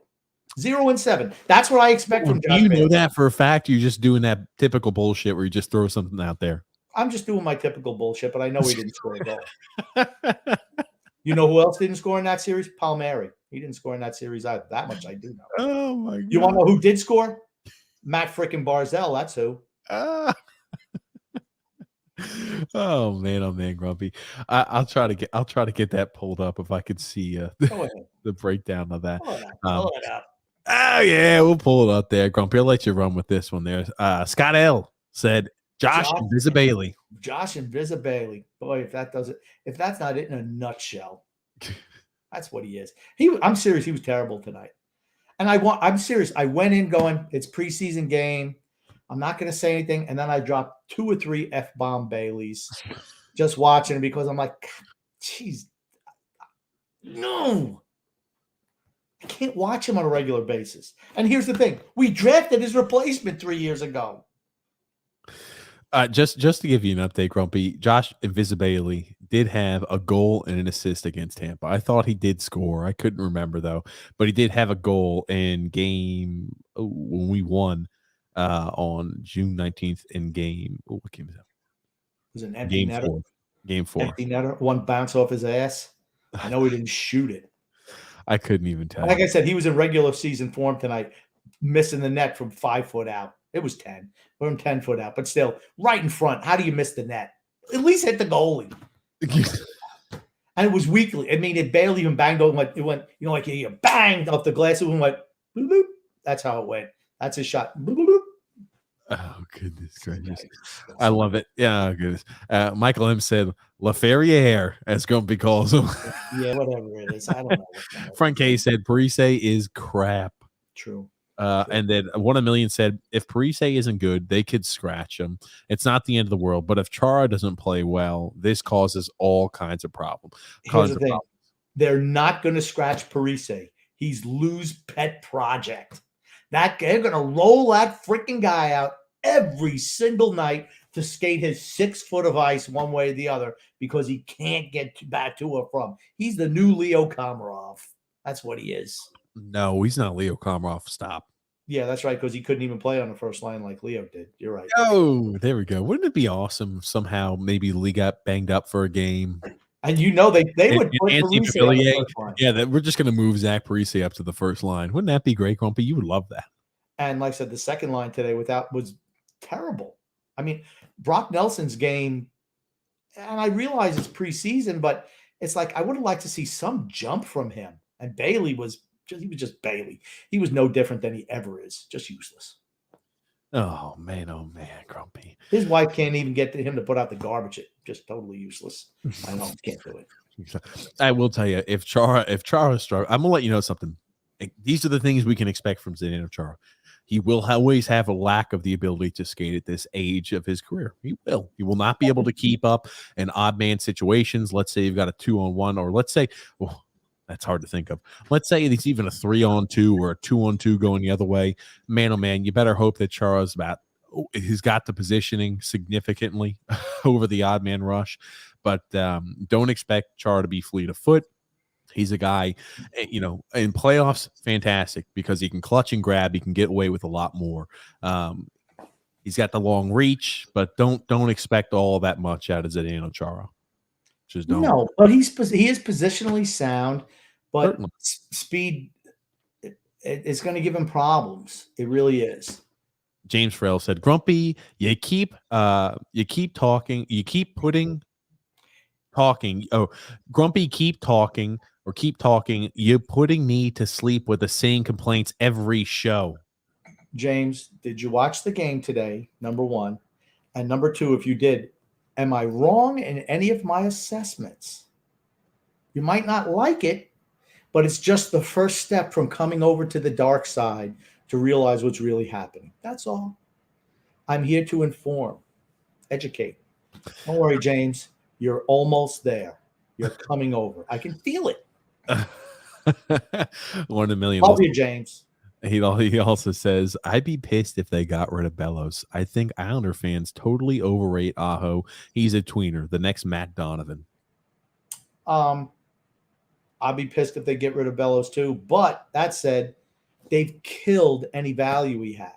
He's getting ready to be Hosanged. And you got Hosanged. He got Hosanged. I tend to overrate Aho a little bit. And that's probably a good comparison, him and Matt Donovan. I think that's astute comparison. Astute observation, yeah.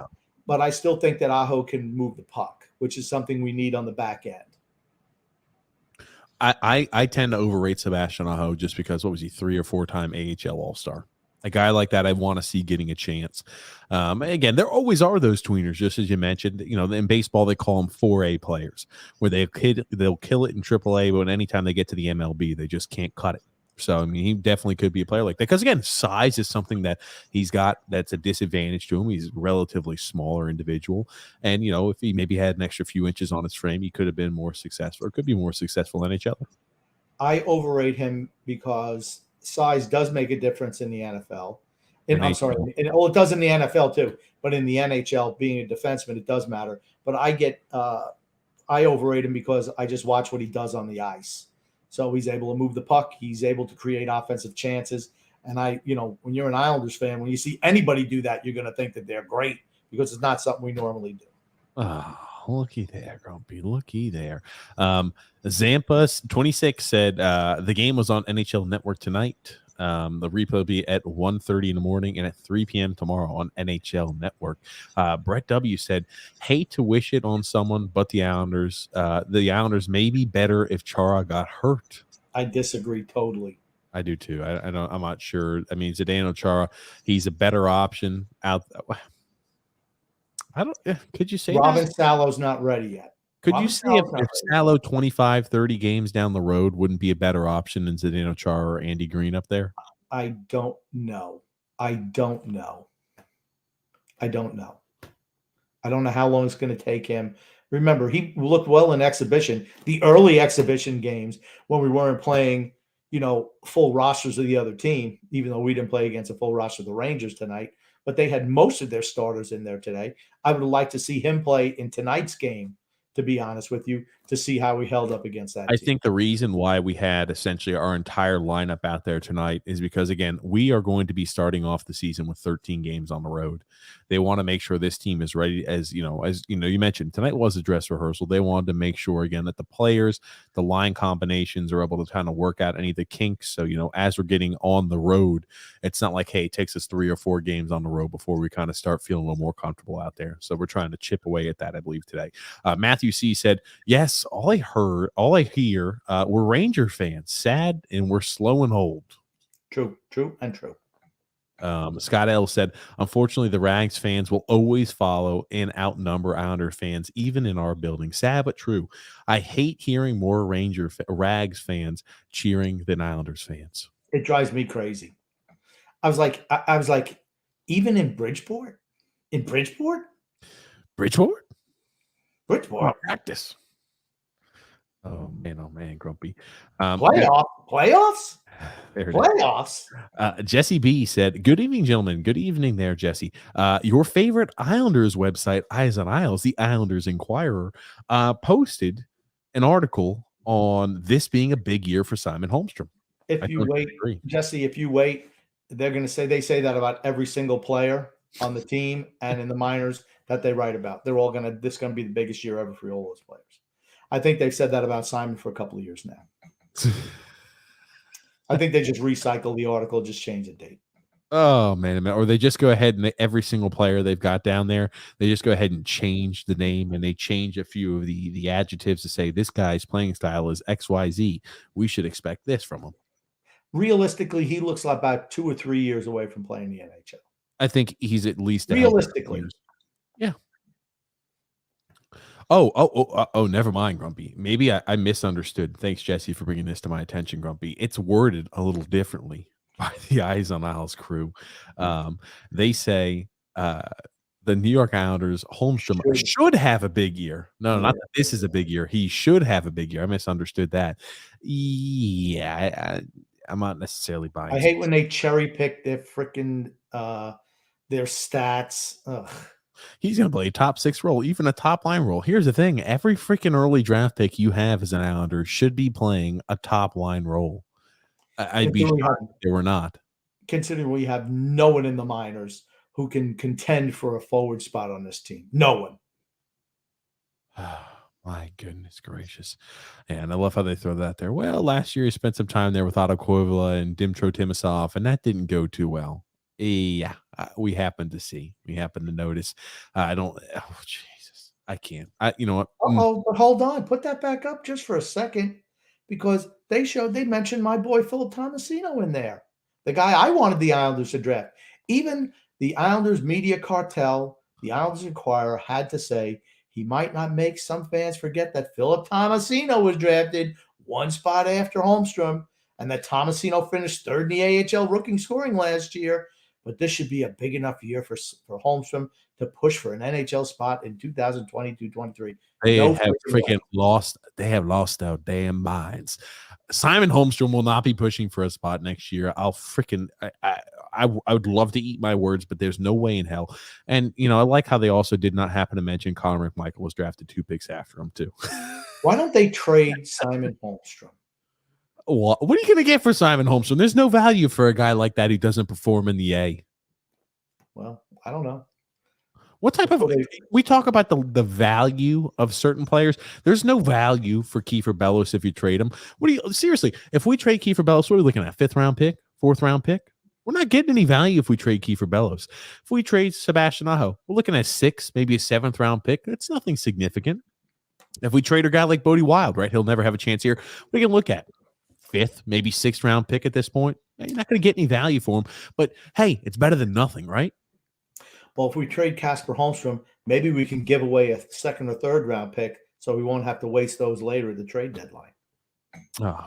You think Simon Holmstrom would net us back a 2nd or a 3rd round pick? I think you're looking at maybe No, I said Holmstrom and a 2nd or 3rd round pick to get him off the roster, so this way we don't have to worry about wasting those at the trade deadline.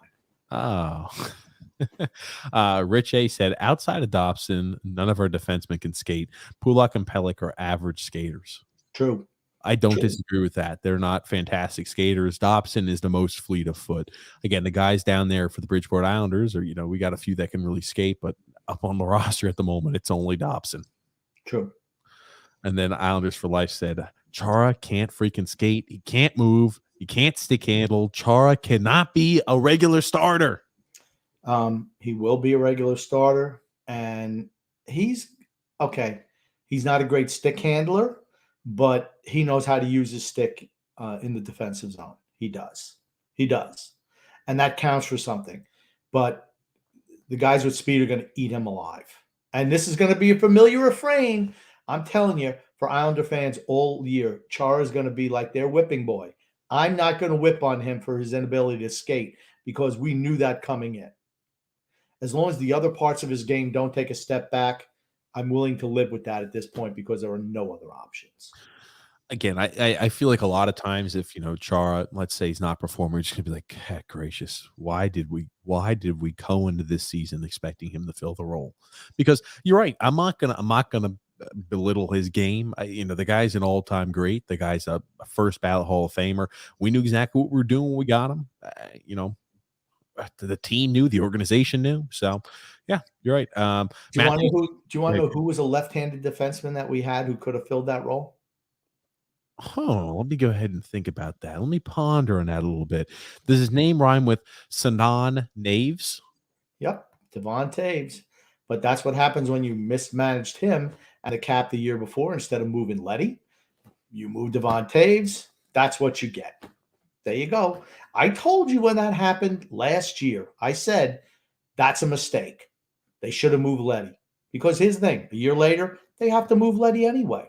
Why not move him that? Why not move him last year? Because Lou mismanaged it. Barry loved Nick Letty. That's what you get. Because you're not thinking to the future. You're thinking just today and tomorrow. Yeah, don't get me started on Devon Taves. The complete underpayment we received for him got bent over the barrels and shown the 50 states. Matthew C. said, the Rags are fast. As fast are the Canes, or as fast as the Canes. Look out. And he also said, we play our style and take the body. We'll be fine. You can't hit what you can't catch. Right? Muhammad Ali was not a great puncher, but he was so fast. You could, I mean, at the end of his career, you could hit him, but he was able to avoid a lot of those punches early on. He was so fast, didn't hit hard, but he knocked a lot of guys out because accumulation of punches. Mm. And his thing, you couldn't tee off on him early in his career. I mean, that's just the way it is. Speed kills. And then Islanders for Life said, we lose and they don't have Panarin, Chris Kreider, or Zibanejad in. Wow. I didn't realize they were all out. Yeah. Yeah, the three forwards round. Jesse B, he further clarified. Say, good evening, gentlemen. Favorite site, Isles and Isles, wrote an article indicating that it'd be a big year for Simon Holmstrom. What are your thoughts on this claim? Thanks. Keep up the good work. Thank you, Jesse. I think you already read that. No, this is now. Do you think he will have a big year? We never really talked about that. No. He's a non-talent.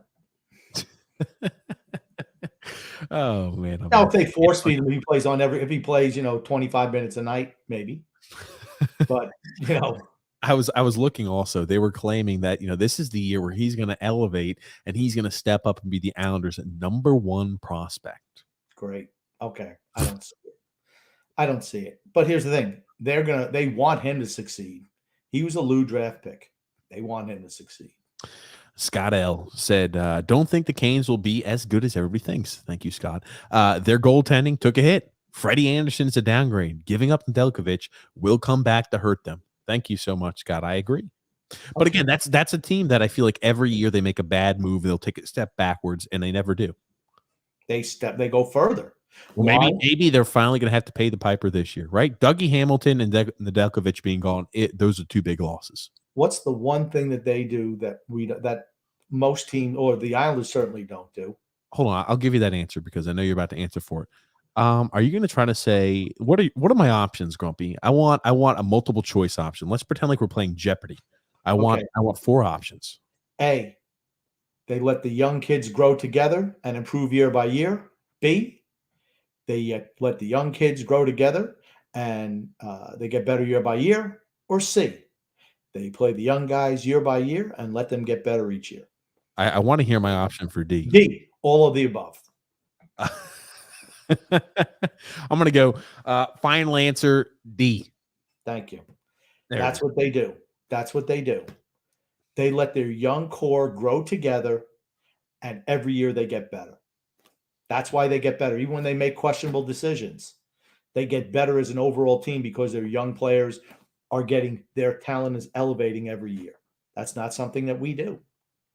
We don't have their talent base either, but at some point in time, you should put the young guys in. You don't let them rot down in the minors to play a 37-year-old, a 40-year-old, a 44-year-old, a 98-year-old. You don't do that. Play the young guys.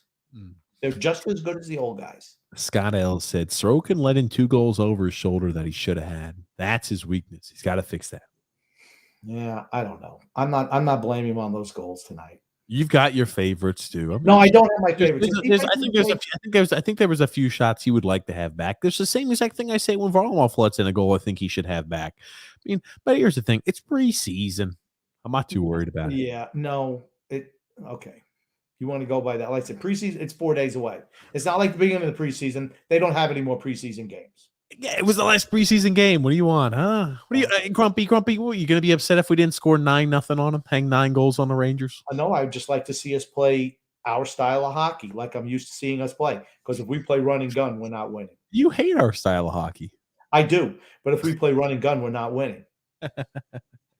Oh man. That's the same reason we're not on TV. You want to know another reason we're not on TV? Because we're not fun to watch. We're not a fun team to watch. We have a lot of nationally broadcasted games this year. I think it's 11. That's more than we've had in the past. Yeah, but okay, but do you think they're going to be highly? Do you want to see a 1-0 game where there's the shots are 19-15 at the end? That's not what they want. They're not 19-15. Come on, you're blowing that out of proportion. Islanders for Life said UBS Arena will not be a hockey venue. It will become a retirement home for our current Islanders roster. Okay, now you thought I was being negative today. Islanders for Life, man. He's talking about Islanders for death. Oh man. Jared Ben said, I didn't get to catch the whole game because my service went in and out. Can anyone give me a recap, please? I'll tell you. You didn't miss too much. Matt Barzell. First line was excellent. First line was really good. Our team speed is in question. The Rangers, their young guys look really good. That's it in a nutshell, really. One of the million said, if they played great, you would shrug your shoulders and say, who cares? It's preseason, which is exactly what you said when TJ mentioned Simon Holmstrom. Not true. If they play great, I tell you they play great. I said today that first line was great today. I didn't shrug my shoulders saying, well, it's preseason, because guess what? They played great today. Noah Dobson played really, really well today. But here's the thing. I don't look at AHL preseason games the same. That's for certain. One of the million said, Grumpy's right. Speedy teams will kill us. I can't see this team getting past Carolina unless Sorokin stands on his head and their goalie plays like 1994 Ron Hextall. Yeah. And Carolina is a team that always gives us problems because they're a fast team that's real aggressive on the forecheck. That gives us problems. It discombobulates our defensive structure. That's why they play against us always well. Remember they swept us in the playoffs a couple of years ago, and it wasn't even that close. They won 4 straight. It should have been 2. Oh, stop. Matthew C. said, I doubt Char and Parise even stay healthy, unfortunately. I don't know. Char is one of those guys who are like, I don't foresee him having an injury. I mean, he'd have to tear something off the bone or tear something very badly. He doesn't move quick enough. I look at his body. It's kind of like, hey, his economy of motion's really sound. It's slower. So I mean, like, what could he really hurt? I'm not expecting him to have any muscle pulls or tears, and he's so big. It's not like you have to worry about him getting hit into the boards and breaking a rib or anything like that, or having a significant groin injury. His body doesn't bend that way. He doesn't go down very often. He's a guy that I expect him to be an iron horse. I don't expect him to get hurt. He's a physical marvel. He knows his body. Parise, I don't know. I mean, has he been really hurt over the course of his career? I just think it's going to be lack of performance is going to be his problem. Char's going to play. He has his limitations, and as long as you're able to live with them, you'll be okay. Islanders for Life also said, it was the usual theme for us not getting the loose pucks in our own zone and not finishing in the offensive zone. William C. also said, I agree with Grump. We had basically our whole set in stone lineup out there, and they look slow and sluggish. Lost to the Rangers B team. I don't think it's the Rangers B team. I think their big line was out, but I think everybody else played for the most part. But, okay, think about what happens if their first line was out there. If it was this bad without their first line, what would have been without it? With them in there. Tell me. Why are we pontificating on? It was a preseason game, man. Preseason. We're talking about practice. Hey, William just told you right there. We look slow and sluggish against the B team. We made some uncharacteristically poor mistakes. We didn't necessarily mark men terrifically. We left some open passing lanes, something I don't expect us to do very often, not in a very top-led team. Or did all of our team fall up the cliff this summer? Go! Stop. They didn't go. Matthew C said, after this year, then we need Ratu and Bellows for youth. Ratu's not going to be ready next year, and Bellows will probably be traded before Monday at 5 p.m. So at least, if Lou Lamoriello's still working the phones, I don't think he's going to be trying to find a way to trade Gustafson. I don't imagine there being a huge market for him, seeing that we got him on a PTO. If I'm thinking, who are we looking to trade? Maybe a Sebastian Aho, maybe a Kiefer Bellows. Those are the guys I feel like we're trying to move. I don't imagine us trying to trade a guy like Ross Johnston. Yeah, no, it's not Ross Johnston. They're right, probably because Matt Martin is like, hey, who we have to keep? Martin and Johnson. Both those players are going to be on the roster or in some capacity. I wouldn't put any of the young guys on waivers. I'd put the old guys on waivers and dare somebody in the league to pick them. Just dare somebody to pick Leo Komarov or Matt Martin. Just dare them to. Keep Aho, keep Bellows. Why would you get rid of somebody who has a chance to become something, who can still improve their game, as opposed to guys whose their exploration date was long ago. Exploration. You always say expiration. I do. I know I do. Expiration date. Jer Ben said, I wanted to bring up a point from last podcast. Grump mentioned that he can't hit the high notes of the national anthem anymore. TJ skeptically asked, were you able to? And Jer Ben also said, and Grumpy got extremely offended and butthurt. Did Grumpy once upon a time have American Idol aspirations? Did he one time take singing seriously? Is this a sensitive topic? He got really steamed up. No, but I used to be able to sing a falsetto like the BJs did, but I can't do it anymore. What the hell is a falsetto? Like, I can't do it anymore. Like Staying Alive. You ever hear the song Staying Alive? It's like a falsetto voice. I used to be able to sing like that, but no, I never had American Idol wasn't even invented when I ever thought, when you're a kid, hey, everybody could be a singer, but no, I'm not a singer. I never was. I come from, heavy metal and disco. That's my era, way, way, way back. But I thought I could sing. I couldn't, let's be honest. But I could do a mean falsetto, but I can't do it anymore. I'll have to learn. It's not a sensitive topic. I suck as a singer. I know it. Brian P said, what's up, fellas? What's up, Brian? Metro Division, Canes number 1, Islanders number 2, Rangers number 3. So we get to the first round matchup, Islanders versus Rangers. I'm not ruling out Pittsburgh or Washington at this point. I'm just not. Or Philadelphia. You also love Philly too, don't you? I just said or Philly. I don't think the Rangers are good enough defensively. If the Rangers make the playoffs, we're in trouble. That much I can tell you. If the Rangers are making the playoffs, we're in trouble. Not because the Rangers will beat us. That means that maybe we're not making the playoffs. I do not expect going into this season the Rangers to make a playoffs. If they do, it's a wild card spot. They squeak in at a 3. I don't know. I'd be shocked if the Rangers make it, because in this list too, we're not including, we're assuming that the Pittsburgh Penguins fall off the face of the earth, right? They said Crosby was supposed to be out for 6 weeks after that surgery. He was skating on the ice today. So who knows how long he's going to be out. They still do have Malkin out for that extended time period, but that's a team won the division last year. The Washington Capitals, we're expecting them to fall off the face of the earth, and then the Philadelphia Flyers, we're expecting to still struggle this year. So there's a lot of ifs and buts about that.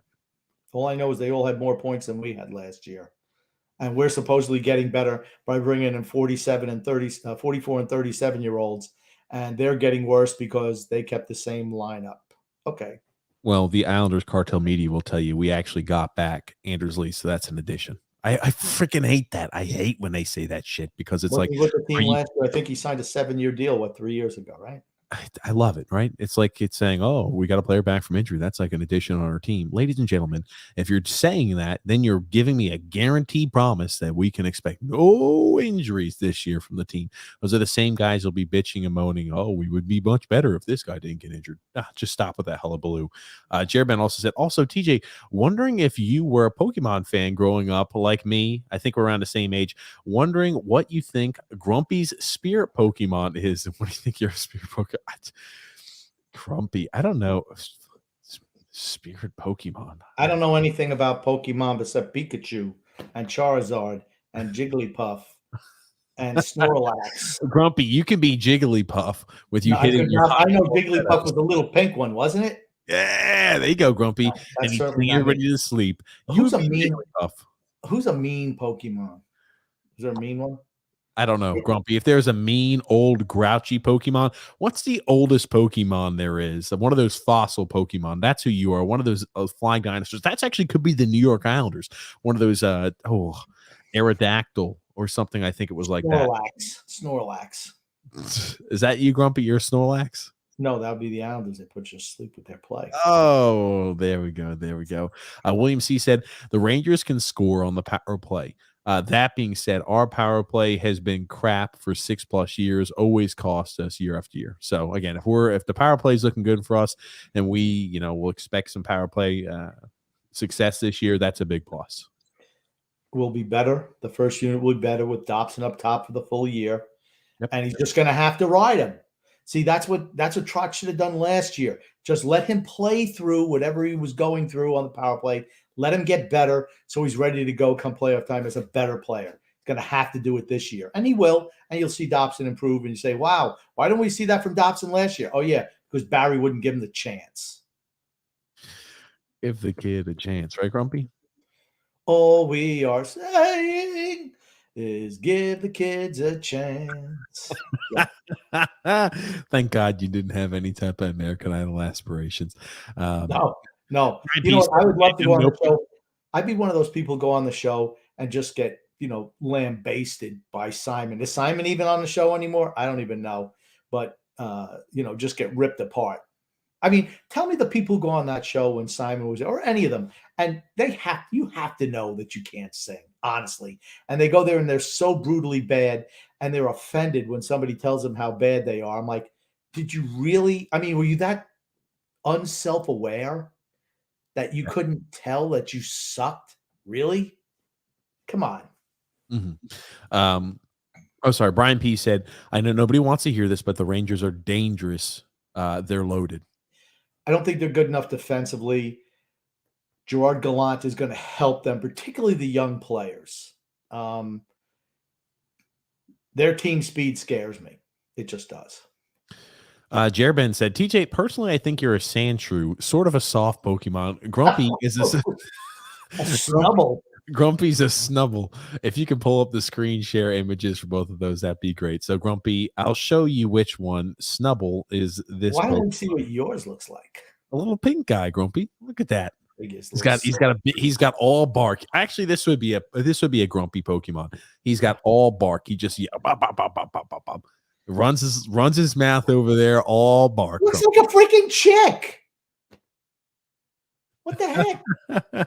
Why is he in a dress? That's not me. I'm sorry. I'm sorry. Now we'll put yours up. What was yours? Sand snubble bubble? What were you? Saying true. So I'm just I don't know. That looks, first of all, that looks like Barry. If he was one, it looks like an armadillo. It's the Barry. Barry. That looks like Barry right there. Oh man. Yeah. If you guys have any thoughts, put his head in the dirt. Doesn't realize we need to play the young players. That's him. If anybody has who they think we are Pokemon of, go ahead and submit that in the comments below. We'll look at it and review it next podcast. Oh man, that's a good topic to talk about. Matthew C said, definitely need a real scorer now. 3 years in a row. Need a scorer. Barry and Lou even said it. No worries. Islanders just signed Alexander McGillney.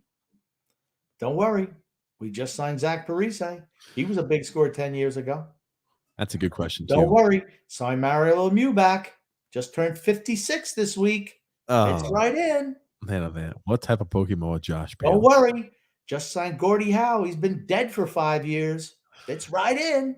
Oh, stop. Phil Esposito's only in the 70s. He can play for us. Michael T said, good evening, gents. Good to see you all. Thanks, Michael. Good to see you too.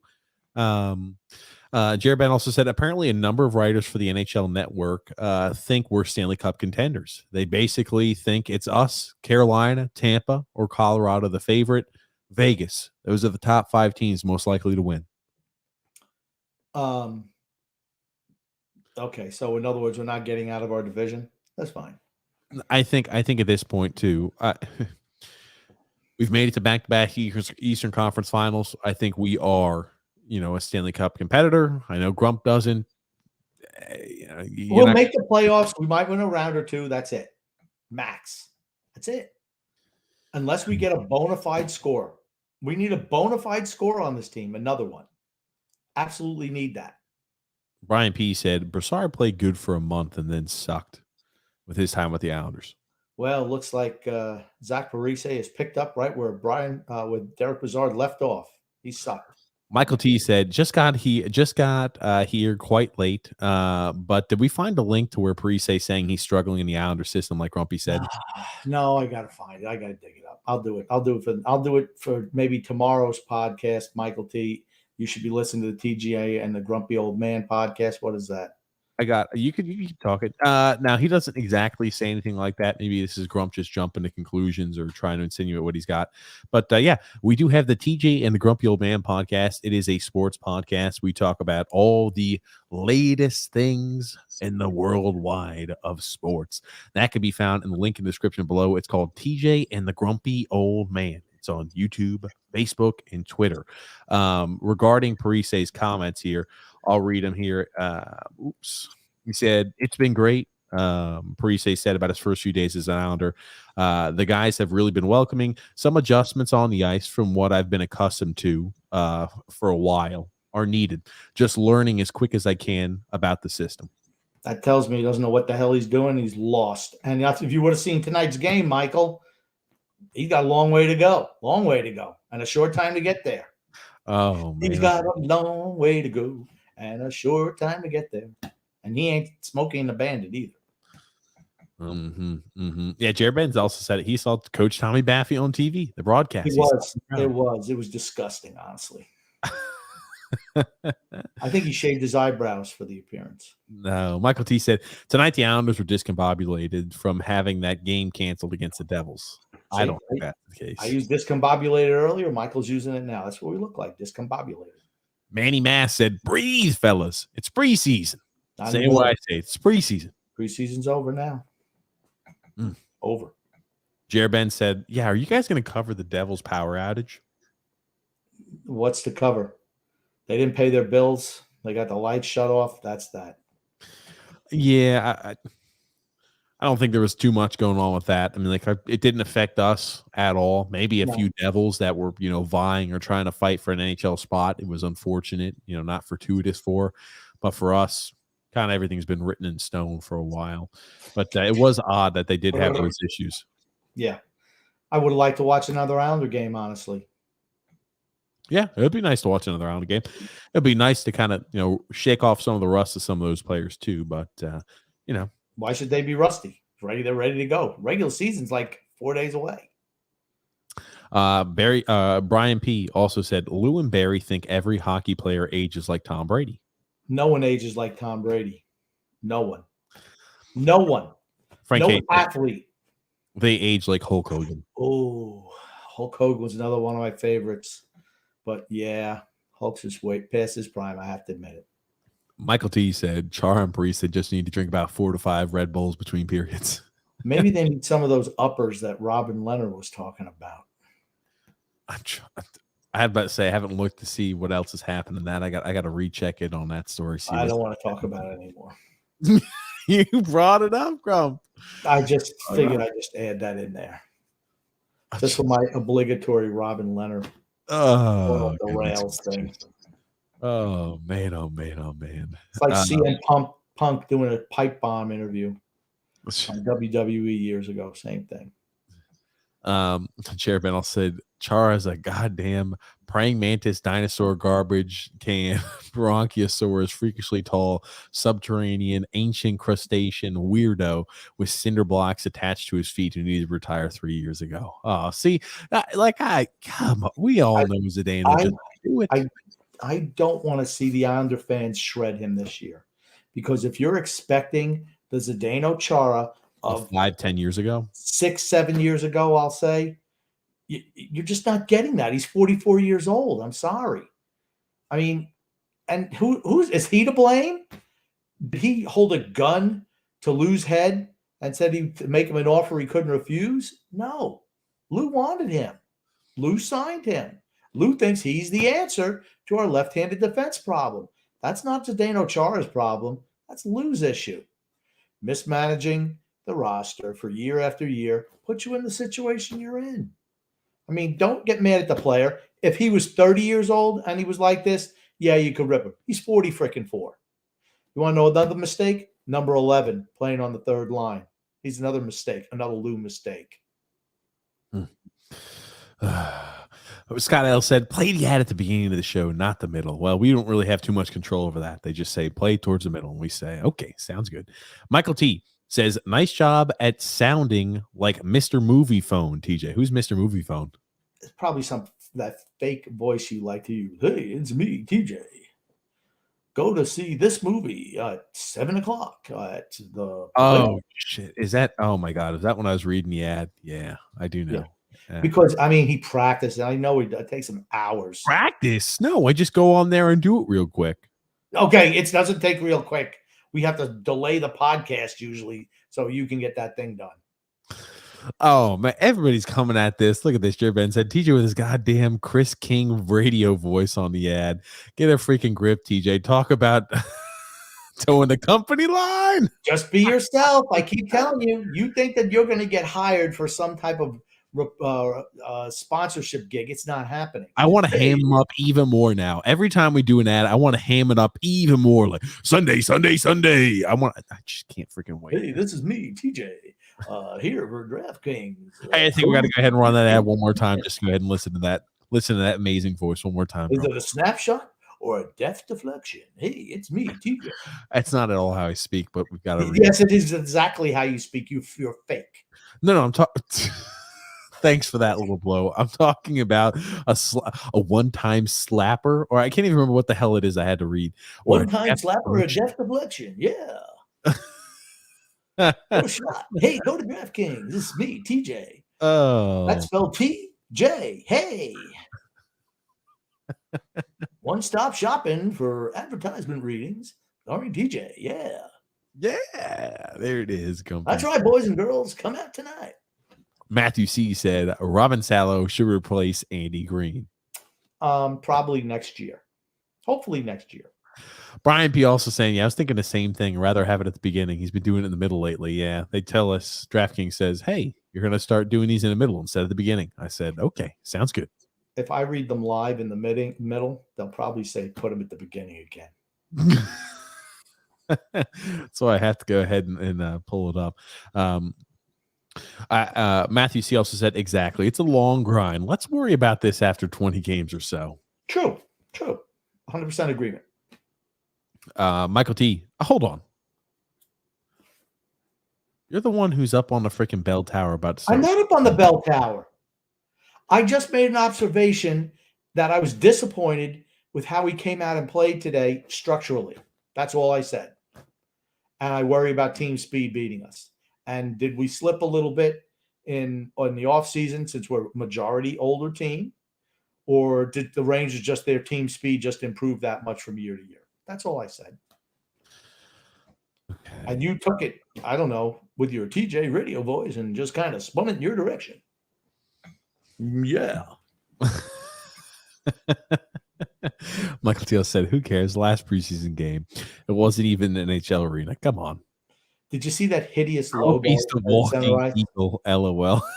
I still laugh my ass off about that. He's so full of shit he can't fly. I don't remember who said that, but I was not expecting it was that. Michael who said it, I believe. Oh, was it? I don't remember who the hell said it. Brian P said, Grumpy, shout out Isles Misery. You know you're a member no matter what. You're our sensei. See, Brian, because TJ's not going to give you any props. All I know is they support the Islanders Never Say Die podcast, not by some of these other fly-by-night fan groups. They always support us, so I'm going to support them. That's how you do it, TJ. One hand washes the other. I know you say that every freaking podcast. And they seem like nice guys, too. Not like some of the goofs that you're affiliated with. Oh, Paulo C said, I still have no freaking idea why Lou went to get Parise. No idea whatsoever. Because he drafted him 150 years ago and he figured, what the hell? Yeah, no sense. No sense. Rich A said it's just preseason. That was the dress rehearsal. If that is our team, we got problems. Right. That's I looked today. The other games didn't bother me. This one was a dress rehearsal, and we just didn't look good. I mean, I just worry about structure. We didn't play Islander hockey, which I was surprised in the dress rehearsal. That's all. It's like saying, hey, before you're going on to, do, I don't know, whatever abroad, maybe Cats, and you come out in the preview in New Haven and you suck. They're like, oh, we gotta rejigger the whole show before it hits Broadway. That's all. Jared Ben said Grump wishes he was Frank Sinatra or Bruce Springsteen. I figured it out last podcast. Grump Springsteen. I sing just as good as Bruce Springsteen does because he can't sing either. And I'm a big Bruce Springsteen fan. No, I cannot sing like Sinatra. Not even when Sinatra's dead. I think he was still a better singer than I am. Scott L said also Heedle is in his 5th training camp with the Rangers, and he made the big club in his 2nd or 3rd year, while Bellows dwindles away in obscurity. They've given him a shot though, right? They've given the Heidel kid a shot. Bellows, no shot. Heedle. Yeah. Heedle. And then Brian P said, this is in his first 2 years, he was playing like 9-10 minutes a game, and now he'll be playing more while Bellows sits behind 100-year-old players. Yeah, that's what I mean. I really think that he's going to be traded. Once I read that there with Arthur Staple and Andrew Gross saying, hey, Lou Lamoriello said the roster's not finished, it's not completed. What could realistically that mean? We're not trading guys like Gustafson. We're not trading guys like Ross Johnston or Matt Martin. Again, we talked about the team being in a win now mode. They don't want to go ahead and go through growing pains with certain players. So who are players that realistically we can see them moving? We're not going to get rid of and try to trade a guy like Leo Komarov, I don't think. Hey, how valuable he is to Barry Trotz. He was playing the first line left wing role last year for us. Who are we realistically probably trying to trade that might have some value? Kiefer Bellows / and or Sebastian Aho. Yeah, what the heck? We don't need anybody under the age of 30 to play on this team. I really feel like that's going to happen. You're going to see that Monday. So, I know this podcast gets released on the podcast format on Monday, but for everybody who listens to it live here on Saturday evening after the post game with the Islanders, you're getting a little sneak peek of what the Islanders are doing a few days in advance. Michael T said, so Grumpy and TJ, if the Islanders aren't winning the cup, who's going to be winning the cup this year? Here's the thing. I think the Islanders are cup contenders. Depends on what we do at the trade deadline. If we can add a little offensive pop and who we add as a left-handed defenseman. We will be adding a left-handed defenseman this year at the trade deadline. So once again, go ahead. Throwing good draft picks after bad. Do you think that's what we should do? Okay. It's going to sound like cop out, but I think Colorado is one of the favorites.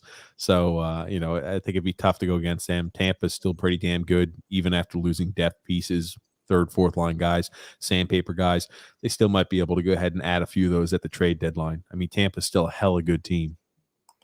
Yeah, I'm going to go with the finals of Colorado and Tampa. I picked it last year, and I'm going to continue to pick it until it happens and comes true. Man, oh man, Grump, you could be picking that for a while. Could be. Oh, lucky there. Or it could just be this year that it happens. I was close. Mm-hmm. Yeah, man, absolutely, Grump. Colorado needs they need one more blood and guts Landeskog type player on that team. And they need to pick up some secondary scoring if they could. That's what they need. Because if you can shut down that first line, you can slow them down enough. I think they're in a similar situation that Tampa was a few years ago, where they need a little bit more grit in their lineup. But I think they could use another score and some grit that would put them over the top. Didn't they lose Grubauer in the offseason? They did. He went to the Seattle Kraken. I mean, they've got Darcy Kemper and then Pavel Francois or Francois. He's out. At the backup, I think he's out. I mean, that's a big loss losing Grubauer. Kemper is just as good as Grubauer. Really? Yes. He's performed really well the last number of years. I'm sorry. I'm not putting him on the same level as Grubauer. Okay. I'm looking production wise. I mean, he was playing for the Arizona Coyotes, and he had some good years last year. Wasn't a great year for him. He's had good years in the past. He was hurt quite a bit last year too. Okay, fair enough. So we'll see how Kemper comes in, but it is a goalie change, worth mentioning at least. Jared Ben also said, "Wow, Grumpy's given F minus props." I call it and how it actually is. See, people, just because I bag on somebody, if they perform well, I'm going to tell you. Average Anders Lee, right? I thought he performed very well today. F minus. He performed well today. And I thought as the game went on, he was a little bit better. He wound up getting caught in Anders Lee's space, his airspace, so to speak. But when he spreads out a little bit, it lets Barzell do his magic and he can get involved. So I was not disappointed in him today. Absolutely not. But here's the thing: if he plays like garbage, he'll hear from me. He gets if I'm Barry, the old guys get no rope from me. Young guys get plenty of rope. The old guys stick a skewer in them, put them on the roaster. They're done. Paulo C said, "Yes, Grumpy, since LaFontaine, and even the same problem as Barzell, he had nobody to play with. Proved it when he went to Buffalo and played with McGillney." Yeah. Put him with some skill players. Watch his game take off. That's why I wanted Tarasenko. That is why I wanted him. I thought Tarasenko, Lee, who you do all the cleanup work, and Barzell would have been fantastic. That would have been a really fantastic line. Then you could have your Palmieri play on the second line. Put Bailey where he belongs, honestly, on the third line. You have Beauvillier, Nelson, Palmieri on the second line. Now you have two really good scoring lines. That's kind of the second line is still dependent on Anthony Beauvillier. If he goes into a slump, that line's finished. Oh man. Michael T said, "Have there been any recent trade rumors or gossip regarding Tarasenko? I have not heard any. I know that I think they're going to test it out and see how it works right now, type of thing, type of relationship. I don't envision before like the roster cut down days we expect to hear any more additional rumors for it." Jared Ben also said, "Where is Wood of Films in the Wicked 50 Cal?" I don't know. I think they've never been seen in the same room together at the same time, though. Maybe they'll be coming back around for regular season hockey too. Brian P said Bellows had a great shot and also way better than 96-year-old Parise. True. He scored this preseason, didn't he? Bellows? Yeah, he did. And Parise was doing his best Komarov routine. No goals. Oh man. Paulo C also said, "I agree with Grumpy. At least Bellows is young and has tons of years to improve his skating." I wouldn't say tons of years, but his skating is improved. It's not the strong. It's probably the weakest part of his game, but it hasn't hurt Anders Lee. He's a better skater than Anders Lee is. That much I can tell you. Anders Lee can't skate at all, but he's able to, take his skill set and turn himself into a productive NHL player. And here's the thing. Bellows can make individual moves and create his own shot. That's not something that Anders Lee can do. I would have no problem playing Kiefer Bellows on this team in any way, shape, or form. Jared Ben also said, "Yeah, dude, I don't know. Barry and company are saying Lou is not off the landline yet." Oh, Grump, we haven't heard from Lou from the landline in a while, too. Who is he trying to acquire? What kind of position? A sniper or another sad attempt at a left-handed defenseman? Oh, sad attempt. I don't know what he's going to do. I think this is the lineup that you're going to see. He had his shot to get Tarasenko. He played it on the cheap. You don't get your guy. You gotta reap what you sow, right? What if Tarasenko comes back and becomes a 30, 35 goal scorer again this year? I guess you'd have to say that he got an F double minus for the offseason because that guy was there for the taking. He was there for the taking. Oh, man. Frank also said maybe Lou finally gets Kovalchuk back. Ugh. Well, he's about 40, isn't he? I don't even know. He's up there. Scott L said Holmstrom to any NHL team for a case of hockey tape and a used skate sharpener. I think you're overvaluating his value. Sorry. Overvaluing his value. Yeah, there it is, Grump. And then Jared Malice said when Bailey missed that shot at the beginning or in the second or at the second or the end of the first. I forget which. I almost died right in That front was of me. that was an F. Bailey moment for me. I absolutely said it at that point. I didn't think it was going to be possible being a preseason game, but it was so Bailey-like, honestly, that it wasn't a surprise. Frank K said, I told D-Cut it's bad when you'd rather have Leo Komarov than Zach Parise on the ice. Well, I think we might need to pump the brakes on that one. I'd rather have Parise than Leo Komarov on the ice any day of the week. There's no difference between the two. What? No. No, There is. stop. Come Listen on. to me. Listen to me. You didn't see the game tonight. What? I'll watch the game. Okay. Are you going to try to tell me that Zach Parise stood out in any way? Otherwise, his inability to skate? He didn't. He was terrible. He was Komarov-like. He's the new Leo Komarov. Hopefully, we signed him to 4 years. Oh, man. I'm telling you. He's not good anymore. Sorry. Parise has much more. He is what I thought he was. Parise's got more scoring touch and ability than Leo Komarov does. Come on.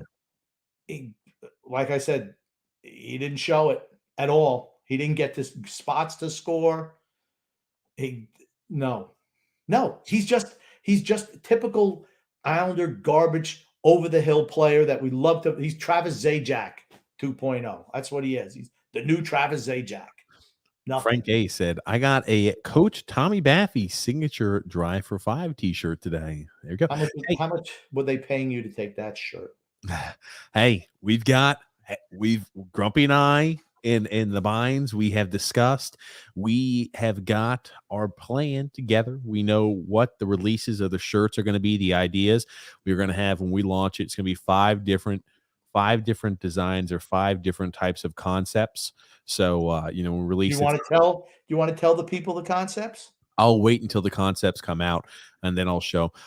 Hey man, we're keeping it in the dark right now. Hey, the concepts though. We've been keeping it in the dark for a year and a half. We've been keeping it in the dark. What can I say, Grumpy? We've got it. All I want to say is we've got the first. I'll give him a little bit of the bit. I'll give him a little bit of the information, Grumpy. We're gonna have the Grumpy's Groupies t-shirt and design. We've discussed that. We're gonna have Enemy of the Media Cartel, Grumpy and myself on that. We're gonna have Maddie and the Jags, Barry and the Vets. We got it. Hey. We're gonna have it, and those are the first few batch of shirts / and or media apparel that we'll be releasing. So we're contacting their logo designers, but we've got what our ideas are, and they're gonna make that hopefully within the next few weeks. We'll have that start off on apparel coming up to you guys here in the next hopeful month and a half. Oh, again, month and a half. I'm just saying, once again, over promising. All righty. Let's make it 2-3 months. What do you want me to say? We're going to go ahead and have this done here, hopefully by the end of this year, hopefully by the end of this calendar year. No, I would hope so by the end of the calendar year. But yeah, and there's going to be 2 different Grumpy's Groupie shirts. One with a design that Grumpy likes, one with a design that I had pictured. So we're going to have a few different, we want to give you guys options. And again, so we wanted to make sure anything we made was, going to be of quality. I didn't want to, I'm not good enough to do it. So we're not going to be looking to make a whole lot of money on this. We want to make a high quality product. I don't care if we make any money on this. I just want to make a high quality product. I mean, I'm talking about $1, maybe a shirt, something like that. It's not. I don't know how much they cost, but it's not like you have to spend $50 on the shirt. No, I was going to say, you see some of these places coming out where it's like, hey, a t-shirt's going to cost you $25 or $30. No, you don't have to worry about anything like that. But it is going to be. It's not going to be like the whatever that recycled C plastic shirts that nobody wants to wear, feels miserable on. It's going to be a shirt you go, hey, you know what? I like this shirt. I can wear this shirt. Hey, that's it. I was about to say, I'm getting good use out of my shirts, but I'm looking forward to getting a new collared t-shirt over here that I could wear and brandish over here with some Grumpy's Groupies merchandise, or Maddie and the Jag and Barry and the Vets, an Enemy of the Media Cartel. That being said, Grump, moving right along here through the comments, I'm excited. We've got everything. We got the ball rolling on that.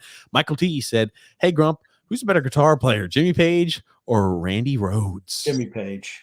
Randy Rhoads was good, but I'm a Jimmy Page fan. Maddie Ian said, Pokemon is so freaking overrated. And Scott L saying Pokemon talk with some Z's. Yeah, fair enough. That's a TJ thing. Yeah. Jason Cameron saying Grumpy. Jason's from the Charlotte area, I believe. I think he's from the Charlotte area. There it is. There it is. Maddie and also said Frank told Lou Lamoriello to cut the power out. Oh, okay. Well, I thought Lou just said, I know where that power switch is. Lou cut the power in revenge of Brodeur, saying no to his coming back. Oh, goodness. That's gracious. possible. If he could have signed Martin Brodeur back to play goal, we wouldn't even need Sorokin. Michael T said, you got to watch the Mr. Movie Phone episode of Seinfeld. Okay, that's what it is. It's true. Okay, I'll have to watch it. And Michael T also said, Colorado just needs Leo Komarov and they win the cup. He's the great equalizer. Mm-hmm. There it is. There it is. Paul F. said, this team is finishing 5th out of the playoffs. Change my mind. Talk me off the cliff of misery. Well, Paul, I'll say this. I'm going to sound like I'm being, I'm going to be the pot calling the kettle black right now. And you're going to say I'm sounding like a hypocrite. But a lot of these teams, you talk about it, the Washington Capitals, the Pittsburgh Penguins, their star players, and a lot of their production come from a handful of individuals. And when that's the case, and those players start to age at a rapid, they're going to have the fall off. You can say the same thing about the Islanders, right? Hey, we're an older, slower team. I'd say a lot of the point producers, a lot of the production, the first line looks fantastic. You're going to see the second line get going. Anthony Beauvillier is the driver of that line. He's looked hot to start the year. And I think we're going to have the step up of a few players. Again, tonight, preseason, one-off, not too worried about it. Sorokin's not going to be hemorrhaging goals. I feel very, very confident with Sorokin in the net, despite, maybe a goal or two he'd want back. It's early, okay? And you're going to find out a lot in the first month and a half. So no reason to go crazy yet. I'm not. My whole thing is, if we can somehow be 500 or a little bit better on the road trip, I think we're in good shape. I don't know how we're going to play at home. That's going to be a new experience for us. So it's not like, when we play in the Coliseum, we definitely had home ice advantage. I don't know if that'll be the case in the new building. Hopefully it is. The concern for me is the 19 back-to-backs and 11 3 and 4s. That's a bigger concern as the season goes on. That said, if we can just play structural Islander hockey, as boring as it is and uneventful as it is, we're going to be okay. I'm just concerned about the teams in the Southeast division. What are they called again? The Atlantic. The Atlantic. I think you could have 5 teams come out of that division make the playoffs, which means only 3 teams from the Metro make it. And I think Carolina is definitely one. I think we should be one, but it's a crapshoot for the rest. Remember, we came in 4th in our division last year. Washington and Philly were both above us. Not Philly, Washington, Pittsburgh. I'm sorry, and Pittsburgh. Yeah, and Pittsburgh. I'm sorry, we're both above us. So to expect them to take a big step back, I think, is a mistake. I think they're both well coached, particularly in the regular season. We'll just see what happens. But I wouldn't worry about it yet. I've been wishing Pittsburgh to fall off the cliff for years now, and I just never seem to. So, again, maybe that's just my wishful thinking, assuming that they might start falling off a little earlier. But I'm not hitting any alarm bells. I'm not too worried. There's no reason to worry. If we're sitting around the trade deadline time period and we're on the outside looking in, I could understand a little dismay. I could. Okay. Michael T said, I think Parise gets better as the season goes along. I do too. I think Parise will again, I'll stick with it. 10, I think 15 goals is a pretty safe assumption for Zach Parise. Okay. Not off what I saw tonight. So you think he's going to get better as he gets older? Okay. That's fine. As he settles in, man. As he learns the system, sure. As you said, Grump. Let's Jay Rich said, take it deep, Crumpy. I don't even know what that means. That's a cute kid, though. That's a really cute kid. Take it deep, Crumpy. Paulo C said, yeah, I'd rather have Komarov than Parise for his work ethic and defensive play. What is Parise's role in this team? I do not understand it yet. I think his role is to be a bottom 6 scorer, to be, third line guy, a third line scorer. That's what you're looking at his role being. I was hoping to see more jump from Pajot today. I didn't see any from him today. And that's highly unusual. Maybe he's still suffering from the off-season injury that he had. I don't know, but he didn't have. I expected way more from him today. He drives that line, right? He drives that third line. When he doesn't, I thought Wallstrom showed a lot of hustle today. Zach Parise showed me less than nothing. He showed me Josh Bailey-like performance. Oh, man, oh, man. Hey, Grump, what can I say? Islanders, regular season starts this Thursday. The next time we go live, this Wednesday, 8 p.m. Eastern Standard Time, we'll have predictions regarding the division layout, what we think the playoff picture might look like really before the Islander season begins. I know hockey starts technically Tuesday, but we'll have our predictions for the Islander season done. Our regular season spectacular. Our regular season spectacular. There you go, Grumpy. Yeah. Come in and tune in for Wednesday, the Islanders regular season spectacular. Right? You like it like that, Grumpy? Yeah. The regular season spectacular with TJ and the grumpy old man. Yeah. There it is. There it is, Grumpy. There it is. That being said, though, Grump, we're here towards the end of the podcast today. The end of the Islanders preseason. Time for hockey. Time for freaking actual hockey to start back up, Grump. Buddy, I can't wait. I cannot. I'm geeked up. I'm geeked up. I liked watching the games today. I watched a number of games today, and I thought it was fantastic. I'm into hockey big time. Ready for it to start. Are you into hockey big time? Do you have like a podcast or something you do on hockey? But I was just interested in watching. Even the preseason games were fun for me to watch this year. Oh man, Grump. Which usually I don't care, but I really did this year. Matt Ian said, "Great show, guys. I appreciate it, Matt. Thank you." But Grump, what do you have to say before we wrap up today's podcast? Because okay, I'm going to tell you. All right, I'm going to tell you. Please, everyone, listen to our Sunday night at 8:00. TJ and the Grumpy Old Man. Just sports and what did I call it the other day, TJ? No. You didn't call it anything. It's shooting the shit and talking sports. That's there what the podcast is. And just where we shoot the shit and we talk sports. We have a good time. Again, there's not too much malice. It's not. I mean, Grumpy could get a little grumpy on that, but it's really just shooting the shit and talking sports. It's a fun time. I enjoy it. But yeah, that is in the link in the description below. So make sure you don't miss out on that. Make sure you check that out tomorrow, 8 p.m. Eastern Standard Time. That's going to be on YouTube, Facebook, and Twitter. And thanks there again, Grumpy. I know you always say one thing before we wrap things up, Grumpy. Love and laughter to everyone who listened and even those who don't. From TJ and the Grumpy Old Man. Thank you again, Grumpy Old Man, for being on the podcast. Again, I always do appreciate it. And thanks again to the listeners, guys. I know that we have all struggled through this offseason waiting for NHL hockey to return. We are now through the NHL preseason. That has ended for the Islanders, and we can see the light at the end of the tunnel. NHL hockey returns, Grump. Don't you hate it when TJ thinks that he's trying to be funny or entertaining because he's so not? Sorry. Like I see it, TJ.